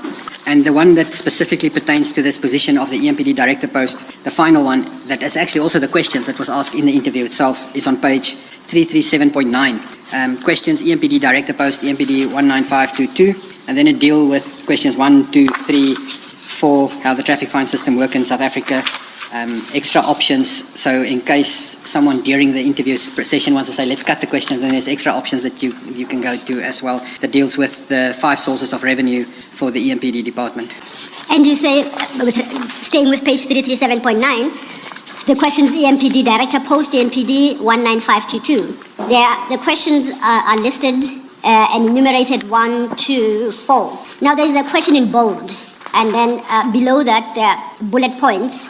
I take it that is the suggested answer to that specific question? Is that correct? Correct. It will be, question 1 would be 1 brackets, why are that's a question that will be posed to the candidates. Why are law enforcement policies and procedures important in your line of work or department? And then there will be 5 or 6 bullets that outline the candidate, what should be a suggested answer to that candidate, if he speaks about this is what he will then score. Now, my question to you is, the suggested answers to your understanding of this document, are they put forward by Ms. Ntombi, or were they inserted into the document by Ms. Jogazi herself? Would you know? That's Ms. Jogazi. Ms. Jogazi created the email. She sent it from her email address to Ntombi Khadebe, and then there was a reply back from Ntombi Khadebe again, and then Ms. Jogazi edited the answers and questions a little bit, and she sent it then back to Ntombi Khadebe to say this is the final questions and answers. And then if you speak to the candidates that were there, this is the exact questions that were asked during the interview. Okay. Now, was Ms. Ntombi part of the interview panel for this position? That I do not know. That you don't know. Thank you. Chair, that was our update of RS 29. Yes, Commissioner? Can I just check something?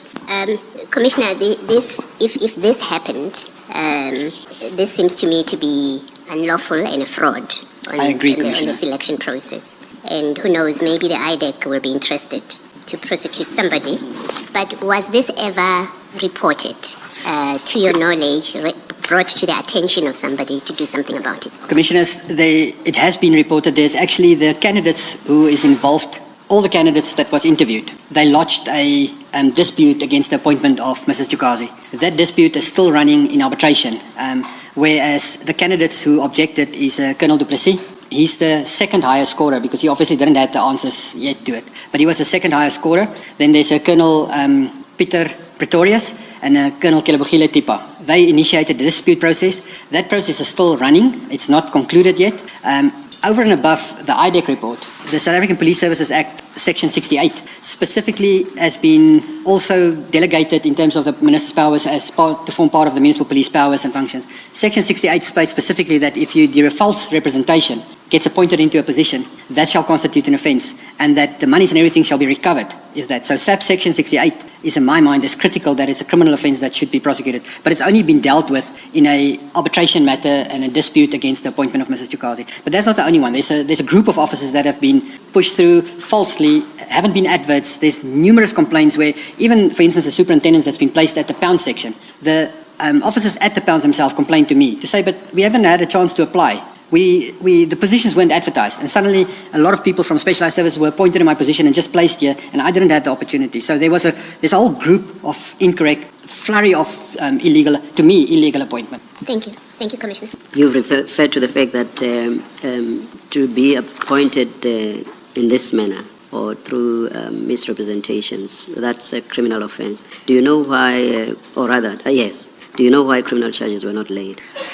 Commissioner, I really do not know. If it's detected, then it's the manner how there should be a complainant in a criminal matter for the South African police to investigate it. And in this matter, there's no real complainant yet. Because it is dealt with as an arbitration matter and a dispute resolution, the officers who did the dispute does not want to upset the management and make them that they don't stand a chance to be appointed because they still have a career in this trade. I know that the officers compiled a report which they have forwarded to the audit department of Ekurhuleni, audit and risk. So hopefully from the audit side, there will be a formal investigation done as well from a forensic and a criminal perspective. But the officers themselves involved is applying for a higher position. And that's always the threat that you have hanging over your head. When you apply for positions, you cannot upset the system, because if you upset the system and you start this, you kill your own career immediately. Thank you. Thank you. Thank you, Commissioners.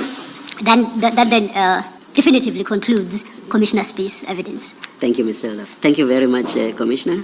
Thank you very much. Thank you. Thank you, Commissioner Spies. Chair, may we request a 2-minute stand-down just to bring the next witness? We are ready to proceed. We'll hear from you. Let's Thank again. you. Chair, we are ready to proceed. Good afternoon. I don't want to take a chance and pronounce your surname because I have no idea where the accent, if there is, and so on. Let me just ask you to please state your name, your full names for the record, please. Thank you, Mr. Commissioner. My name is Olani Prince Ngqiza. Please. It's pronounced with a silent K. Oh, with a K. No, it's silent K. Oh. The K is not written. Oh. K is not written. It's phonetic. In that case, it's Ngqiza. Thank you. Swear or affirm? Thank you, Chair. The witness has indicated that he will take the oath. Do you swear that the evidence you will give is the whole truth, nothing but the truth? If so, please raise your right hand and say, "So help me." So help me God. Thank you, Ms. Ngqiza. Good afternoon, Mr. Ngqiza. If we can start off with some housekeeping.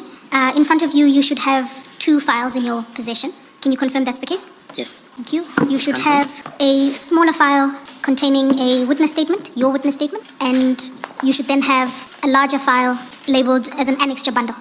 The ones that are in front of me are written Revo Spies, but I've got the ones that I came with. Don't know whether I should use those or the ones that I came with. No, please utilize the ones with your name on the binder. Let me remove these. The attorneys will collect. Yes, Counsel, I've got the right files. Thank you. So you have a narrow file with your witness statement and a chunkier file with the annexure bundle. Yes, ma'am. Mr. Ngqiza, if you would then turn to your file containing your witness statement, please. I'm on it. Thank you. Please confirm that the statement contained in that file is yours, prepared for purposes of the evidence you're giving before the Commission. I do confirm that the statement is mine. Thank you. Could I ask you to turn to page 39 of the same document, page 39? I'm on page 39. Thank you. And please confirm that the signature appearing at the foot of that page is yours. Yes, it is. Thank you. And finally, do you confirm the correctness of this statement and confirm that you stand by its contents? Yes, I do. Thank you. Mr. Ngqiza, could I ask you to turn to page 3 of your witness statement, please? I'm on it, Council. Thank you. At paragraph 4, under the heading Service History, you detail your professional background. Can I ask that you very briefly take the Commission through, in your own words, the content of paragraph 4?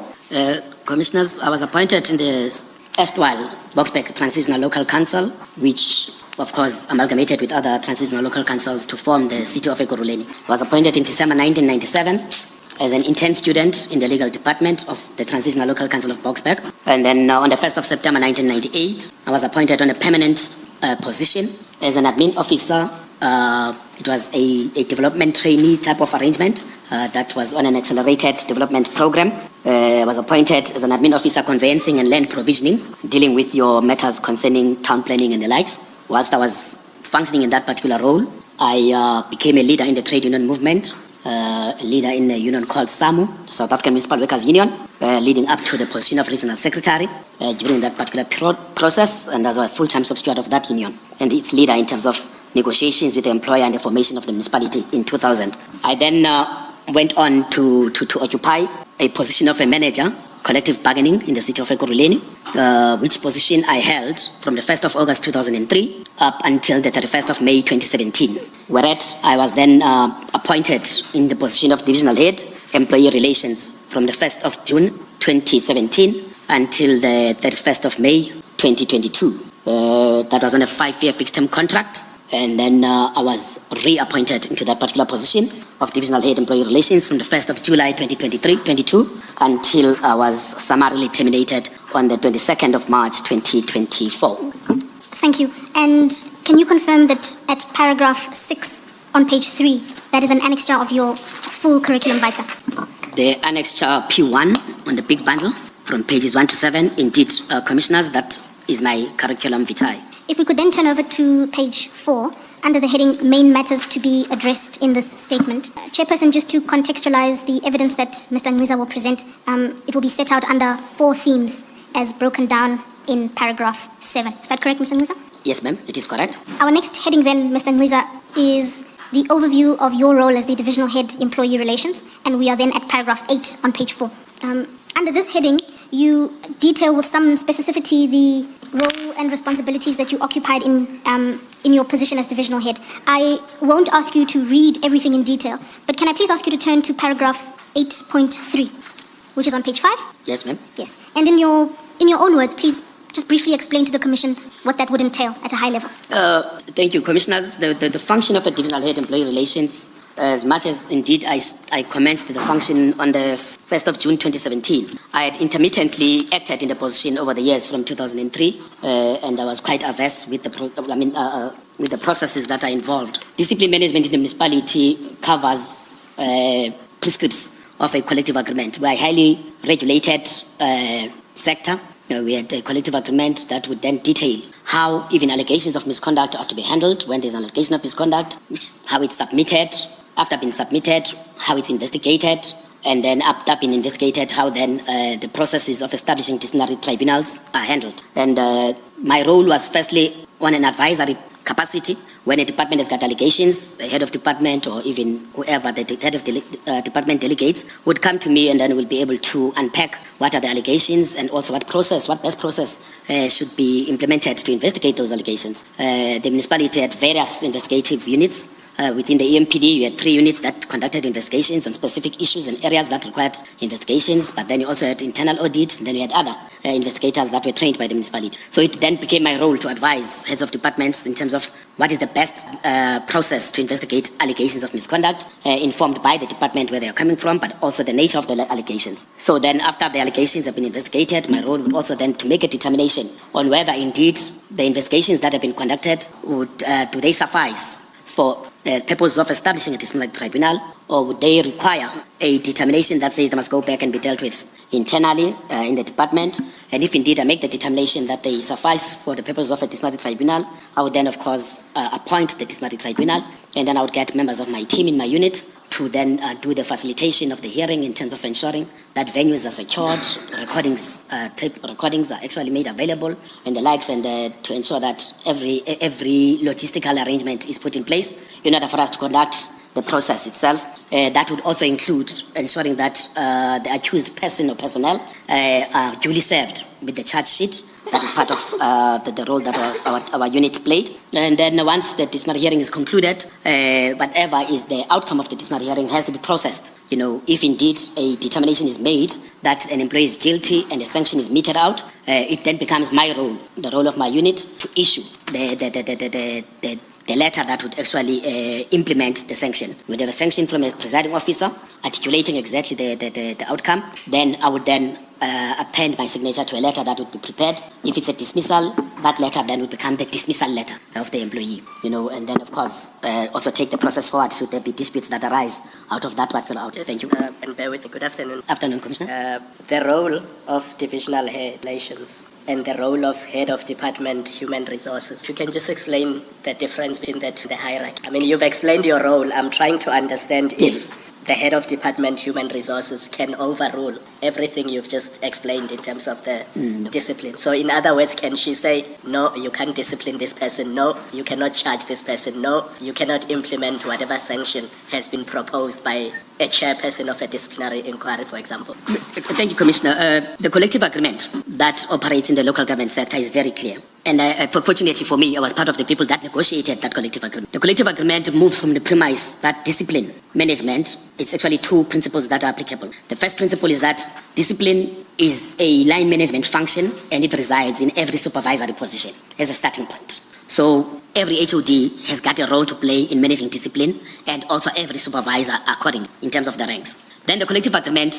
noting that Section 55 of the Municipal Systems Act provides that the municipal manager is the chief accounting officer, or in a city like Ekurhuleni, we call it a city manager. The city manager is the chief accounting officer, is responsible for discipline in the institution. She's the administrative head, so she's responsible. Now the collective agreement then says, I think it's clause 7 of the collective agreement provides that the municipal manager or his or her authorized representative. That is where now the power or the delegations matrix comes from. The municipal manager then would then delegate various functions in terms of that collective agreement. The municipal manager in the city of Ekurhuleni specifically has delegated investigative functions to various units within the municipality. Like I was saying, that we'll have internal audit, we'll have internal affairs from EMPD, we'll have loss control, we'll have monitoring and evaluation. There's a lot of investigative units within the municipality. So the municipal manager specifically indicates that when there are issues, these issues will be investigated by these specific persons. Then the municipal manager would also, using clause 7, say if indeed there is to be a determination of a prima facie cause for discipline to be instituted, who would then be given the authority to make that determination that indeed there is a prima facie case that has been determined out of the investigation report. Then the municipal manager did that. Says HODs, heads of departments, in your department as people that are responsible for the maintenance of discipline, you shall then be having this authority. Then the municipal manager says, okay, fine. Having done that, who then must now constitute the disciplinary tribunal? And that becomes the divisional head employee relations. Then there's another area of the collective agreement that also talks to municipal manager or authorized representative. When we deal with abscondments, who shall then be in a position to deal with abscondments? It will be the municipal manager and a specific authorized representative. And in the city of Ekurhuleni, that specific authorized representative that will deal with the determination that an employee has deserted or absconded would be the divisional head employee relations. Then when it came to suspensions, and we've had a number of collective agreements, of course, in the sector since 2002. We had a collective agreement in 2010. That collective agreement said the people that have authority to suspend in any municipality in the country would be the municipal manager as a first point of call, or employees that are not lower than 2 levels below the municipality. In that instance, in Ekurhuleni, what we then did was to say employees that are not lower than 2 levels would be heads of departments. So all heads of departments have that authority to suspend. But then we changed that when we had a collective agreement in 2018, which removed the 2 levels below dispensation. And then in that new collective agreement, we then made a determination that the authorized representative in respect of suspensions shall be the head of department HR. So that's where the head of department HR then gets involved as a starting point in terms of the arrangements of the collective agreement. So the head of department HR would not have authority, even though she's my supervisor or the supervisor of the DH employee relations, but she would not have authority in respect of making a determination that is envisaged in clause 7 of the collective agreement. Because the person who is the authorized representative of the municipal manager effectively steps into the shoes of the municipal manager and then becomes the person that makes the determination as if it is made by the municipality. So in that particular respect, she did not have authority. Thank you, Commissioner.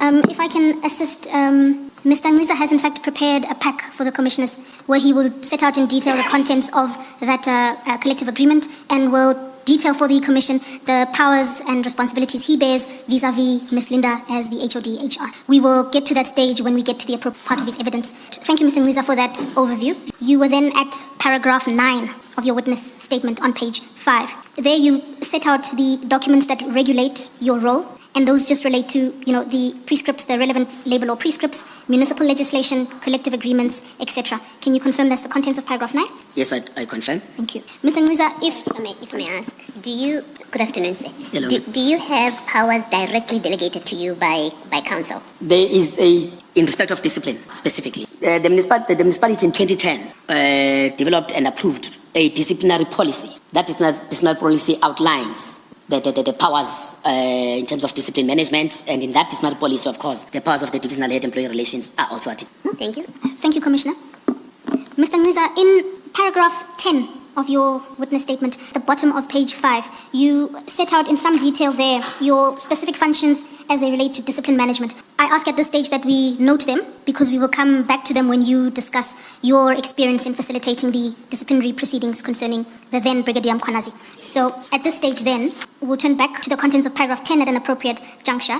I will ask you to go to page 7 of your witness statement. We have a heading there titled Blue Lights Scandal. Yes. Over the course of the past few days, the Commission has heard evidence on this blue lights issue from Chief Mapiyeye as well as Commissioner Spies. Can I invite you to describe to the Commission the controversy known as the blue lights scandal? And please do so with reference to paragraph 11, 12, and 13. Yeah, Commissioners, this matter was brought to my attention by Deputy Chief of Police, Revo Spies, together with Chief Superintendent Henny Erasmus. At that time, Chief Mapiyeye was on compassionate leave or family responsibility leave. I recall because he had just lost his granddaughter. So when they brought the matter to me, they indicated that there was this media query from Jeff Wicks of News 24, and they had intentions, of course, of investigating the matter, and they wanted to alert me and sensitize me that there is this particular matter. And this, of course, was a norm. Like I indicated, that departments would come and have discussions with me, and I would advise them as well in terms of processes, but also to prepare my office for if there is any consequent actions that must be taken, that my office is already clued up. So they came, they indicated to me, they even showed me some footage that was on social media that was speaking to this, and they also had the correspondence from Jeff Wicks, indicated that they had had a discussion with the then Brigadier Mkhwanazi. I don't know whether I should call him Commissioner Mkhwanazi or Brigadier Mkhwanazi. Okay, they had a discussion with Julius Mkhwanazi, and then having had that discussion, he had provided them with a operational plan that they also had problems with. So from their preliminary or desktop analysis of what was happening, they sensed that there is a need to investigate possible allegations of misconduct. And of course, we agreed that such an investigation must be undertaken, and they proceeded to do their investigation. They also indicated, if I might add, that there is a view that it might have to be suspended precisely because of the nature of the allegations, as well as the fact that there might be interference if he is around the investigation. Thank you, Mr. Nhlanhla. According to paragraph 11 of your statement, the media inquiry from Jeff Wicks of News 24 came to the attention of EMPD on the 2nd of February 2023, is that correct? Yes. All right. Now, if you turn over, please, to paragraph 14 on page 8. There you indicate that in the week beginning the 6th of February, you were seized with the matter when Deputy Chief Spies, Colonel Erasmus, came to your office to discuss this matter. Is that correct? Yes, ma'am. In paragraph 14, when describing Colonel Erasmus, you have in brackets from EMPD, integrity and standards. Could you please tell the Commission what that is? Integrity and standards, it's the equivalent of an internal affairs department. This is the unit within EMPD that would investigate misconduct allegations against Metro Police officers. It's specifically set up to investigate misconduct that is committed by Metro Police officers. We have had mention of internal affairs. Is it another name? Yes. It's just that on the structure, on the human resources organogram, it was called integrity and standards. Thank you. Mr. Nhlanhla, in paragraph 16 of your witness statement, you say in the course of that meeting with Deputy Chief Spies and Colonel Erasmus, they advise you at that stage that they've conducted a preliminary investigation. Picking up from there, could you please detail for the Commission what they said that preliminary investigation had come to show or had come to reveal? Yeah, thank you. Commissioners, the indication was that indeed the media query, was also had some allegations that were made regarding the registration of vehicles. It seems the journalist that was actually conducting who had submitted the media query had checked and verified that the vehicles that were having blue lights that were shown on social media were registered under the municipality. So indeed, when they came to me, they said they verified that indeed it seems these vehicles are registered under the municipality, but they have not actually gotten information in terms of how the actual registration had occurred, and therefore they need to investigate how these vehicles that are seen in these social media videos transporting civilians, and they are seemingly registered under the municipality and are having blue lights. So they needed to then go into a deeper analysis of the situation, and by trying to get information about how this entire process had come about. I mean, it was an unusual situation. In the course, please continue. Yeah. So also they also indicated that because there is this memo that Jeff Wicks had also given them that they were not aware of, and therefore they had checked with Brigadier Mkhwanazi, and he had provided them with an operational plan on about the 8th of February 2023, and that raised alarms. That plan that was provided by Brigadier Mkhwanazi in respect of its authenticity, they checked and they said that they need to actually also verify whether this operational plan that he had provided them is the operational plan that was approved for the State of the City address in 2022. Yes. Please proceed then to discuss the contents of paragraph 17 on page 9. So in outlining all this preliminary information that they had, they took a view that indeed there is a basis for them to conduct an investigation, and it's not like they were asking for my permission to conduct the investigation, but just to sensitize me that such an investigation needs to be conducted, and the fact that indeed there is mention of the Mama Cat, and Mama Cat is associated with a certain individual by the name of Nhlanhla. All those issues were then raised with me to say, you know what, we need to get to the bottom of this. And I agreed. I agreed that they should conduct the investigation and also get a sense from Brigadier Mkhwanazi of what is going on. So indeed, they proceeded, and they were to conduct that investigation. Mr. You say that they did not, it's not as if they needed your permission to conduct the investigation. Yes. Now, in the evidence of Chief Mapie, where there's a form where he requests a tribunal, a disciplinary tribunal, and one of the options there is investigation. So in this particular form, so the requester would tick whatever it is that they are asking for, and one of them is an investigation. Now, further on, in the evidence, we also hear that Advocate Bihari was now tasked to look. But you'll still get to that evidence, but at some that's what Chief Mapie testified. At some point, the whole matter of the disciplinary action or proposed disciplinary action was then ordered to be given over to Advocate Bihari to look at, and then I think he concludes that if I'm not wrong, he concludes that there is no case for a disciplinary hearing. That investigation part. If a manager, as you say, considers that they want to investigate conduct, does anyone have the authority, whether you, department, to say, no, you cannot do that, I've reviewed this and I don't think you to investigate, and I instruct you? As I had indicated, thank you, Madam Commissioner, for that question. As I had indicated, in terms of how the collective agreement is structured, and the fact that the municipal manager had actually provided various units that will conduct investigations, and indicated that, of course, departments must conduct investigations. So I do not have authority to stop a department from investigating conduct of their employees. I do not have that authority. Hence, I'm saying they were not asking for my permission. They were sensitizing me because the product of the investigation, that's where my role becomes critical. My role is in the product of the investigation. If, and the form that you are referring to, Madam Commissioner, comes at that point, an investigation has been conducted in the department, then when that investigation is concluded, the department must come, present it to me as the authorized representative who must now establish or constitute the disciplinary tribunal. It is at that point that I have then options. I've got three options. I can say there must be a further investigation. Ordinarily, when I do say that I require a further investigation, there might be areas in the what you call in the investigation report that are not covered. In most instances, when I've done this, it will be informed by the fact that the investigator has not looked into the council policy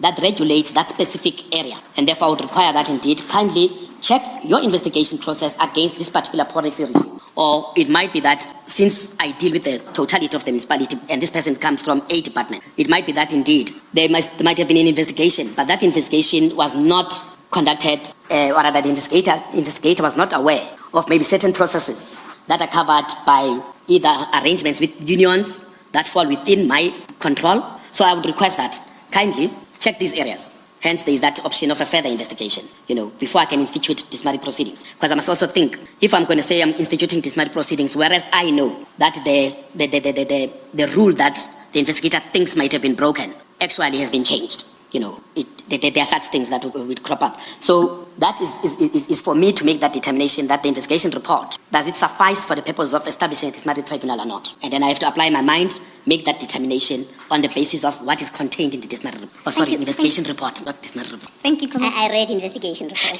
Thank you, ma'am. Ms. Nhlanhla, turning then back to paragraph 18, your testimony has thus been that in the context of that meeting, Deputy Chief Spies relays to you that he intends to scale up the investigation from a preliminary desktop analysis to something more, what is described here as a full internal investigation. Is that correct? Yes. All right. And that, of course, then the outcome of that process would be an investigation report, which is the nub of your exchange with Commissioner Baloyi. Yes. He then also says to you, following the production of that investigation report, he has a desire to institute disciplinary proceedings into Brigadier Mkhwanazi. Is that right? Yes. Please then inform the Commission what the resolution or way forward was at the conclusion of that meeting. You can pick up from paragraph 19, please.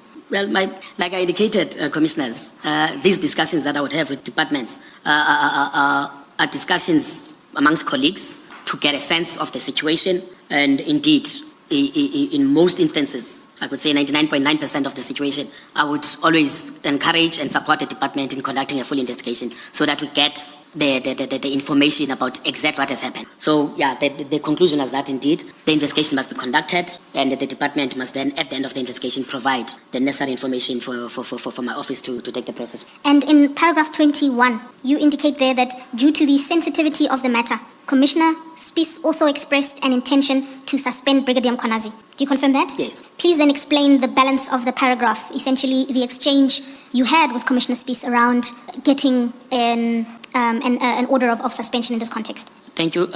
Commissioners, of course, departments would also, as part of the process of investigation, it's an election that the department would do, whether indeed to request for the suspension of the employee, given the fact that the suspension process has now moved from the department to HR. So it's an election that the department would consider the relevant factors that would be involved with regards to the initiation of the investigation and what type of role the employee concerned might play, in terms of the actual investigation. So the department in this particular regard had a view that if the employee remains in active service, there might be a potential for interference, and given the fact that the issue had also reached a public space, it might also be detrimental to the interests of the municipality that the employee remains in active service. So those considerations were raised with me by Commissioner Spies. And I was like, no, it's fine. You can make that motivation to the HODHR. And of course, that motivation that goes to the HODHR would come via my office so that I'm able to apply my mind and also advise the HODHR on the process to be taken. Yeah. And at paragraph 22 of your statement on page 10, you state there that at the close of the meeting, it was agreed that they would proceed with the internal investigation and brief Chief Mapiyeye upon his return. The reference to they in that sentence is to who? Commissioner Spies and Erasmus, Lieutenant Colonel Erasmus. Okay, thank you, Ms. Nhlanhla. You then detail in paragraph 23 that Chief Mapiyeye was on leave at various periods from January 2023 to the first week of March 2023. Is that correct? Yes. I'd then invite you to please turn to paragraph 24, where you detail the events of the 16th of February, on or about the 16th of February. Thank you, Commissioners. When Chief Mapiyeye had come back, of course, he contacted me to say that there is this issue that has been briefed by Commissioner Spies and Lieutenant Colonel Erasmus, and he wanted us to brief the city manager. Again, this is not an ordinary cause. I need to state that. It is not an ordinary cause that would then seek to brief the city manager about an investigation that the department is conducting, especially at that level. There is a specific delegation or directive that the city manager had issued in 2017 that no investigations against divisional heads would be conducted without head knowledge. Now, Brigadier Mkhwanazi was below a divisional head position, so there was no legal obligation, if I may put it that way, for us to then have this briefing. However, Chief Mapiyeye was concerned that there is a particular proximity that he had noticed and everybody knew between Mkhwanazi and Mashazi. And he didn't want to have a situation wherein there will be a backlash from Dr. Mashazi, if he just went ahead and investigated Mkhwanazi and even suspended him. So we said no problem. Knowledge or approval? Can you just clarify that part? You said no investigation can continue without her knowledge. What is she to do with that knowledge? Is it so that she can approve or disapprove of the investigation? No investigation could be initiated against a divisional head. Yes. And then you said without her knowledge. Without her knowledge. So I'm focusing on that part. For approval. Is it so that she She can approve. approve? Okay. She should approve. So it's not just for And there's a context, Commissioner, why that happened. Something happened in 2017 and she issued that directive that no investigations against divisional heads shall be conducted without her approval. Still on, please proceed, Mr. So we then sought to have this conversation with, or rather this briefing with Dr. Mashazi. So before you get to discuss this briefing, you say that the explanation or the reason that Chief Mapie suggested that you should speak to the city manager, he said because of the proximity of Mr. Mkhwanazi and the city manager. And unless I misheard you, I think you said there was a general view that there was a proximity. Did I hear you properly? Yes. Okay. And what was the understanding of that proximity, at least by you, what it was founded on? Was it just close working colleagues? Are they family? What in fact was the understanding of that proximity, and what informed the view that there is proximity, close proximity between them? I do not have information about the relations, Commissioner. The only thing that I was made aware of is the fact that Dr. Mashazi had some form of liking. I don't know, because it's not working proximity in terms of the structural arrangements of the municipality. You know, the city manager is there. You know, between the city manager and Mkhwanazi, there is the chief of police, deputy chief of police, then Mkhwanazi. You know, so you would not have a direct link, functional link between Mashazi and Mkhwanazi. However, there was this informal, I'll call it an informal link, you know, that people knew. And some of these things would know in the workplace when there are programs, when there are things that are happening, and then the boss would have this liking to this particular individual. The boss would mention this individual. The boss would be, you know, showing some form of affinity towards this individual. So that is the type of proximity that we're talking about. It wasn't a proximity that arose from the working relationship, like they work closely with each other. He reports to her. It wasn't that kind of proximity you're referring to. Functionally, yes, you know, it shouldn't be. It couldn't have been. Like I say, I mean, he was a director, a brigadier in the Metropolitan Department. Brigadiers are directors. They're called directors, you know, and the line of accountability is such that even if indeed there will be functions, there will be things that happen. She knew people. You know, she's the city manager and she had been in the institution for more than 20 years. So she knew people, she knew other colleagues. I'd known her since 1999, you know, so, but it was never, could not have been a functional relationship. Could never be a functional relationship. Thank you. Thank you, Commissioner. So, Mr. Ngcuza, if I may just intervene slightly. In addition to the issue of proximity between Dr. Mashazi and Brigadier Mkhwanazi, you set out in paragraph 24 other potential motivations for providing that briefing. Could you elaborate on those, please? Yeah, remember we were seized with a, how do I put it? I mean, this was an unusual situation, and I had been involved in a number of discipline matters in the municipality. I had never come across such a matter, but also there was a sensitivity about it because it was in the news, and as it was in the news, it involved a character that was in the news for other reasons. You know, it involved a Mr. Nhlanhla, who was in the news for other reasons that now, and the linkage that the journalist was making to say that we have got a situation where municipal, and I would say municipal in quotes, municipal vehicles are being used by this character, you know. So there was a sensitivity about this matter, and indeed I had agreed that let us brief Dr. Mashazi, given the fact that it can have a spillover effect in the sense it can blow over, you know, you can have more coverage on it, and then all of a sudden the boss calls you in and asks you, but why didn't you tell me that you are seized with such a matter? So we had those considerations as well. You were concerned about the reputation of the reputation, municipality. yes, sir. And how then would you describe that meeting? Maybe before that, it's important to, Mr. Ngweza, before you describe the meeting, maybe it's also important to speak to the concerns about personal safety that you reference in that paragraph 24.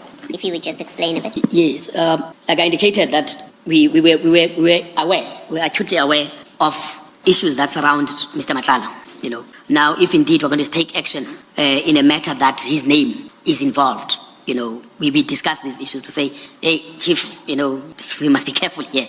As much as we must do our work, but we must also be careful here.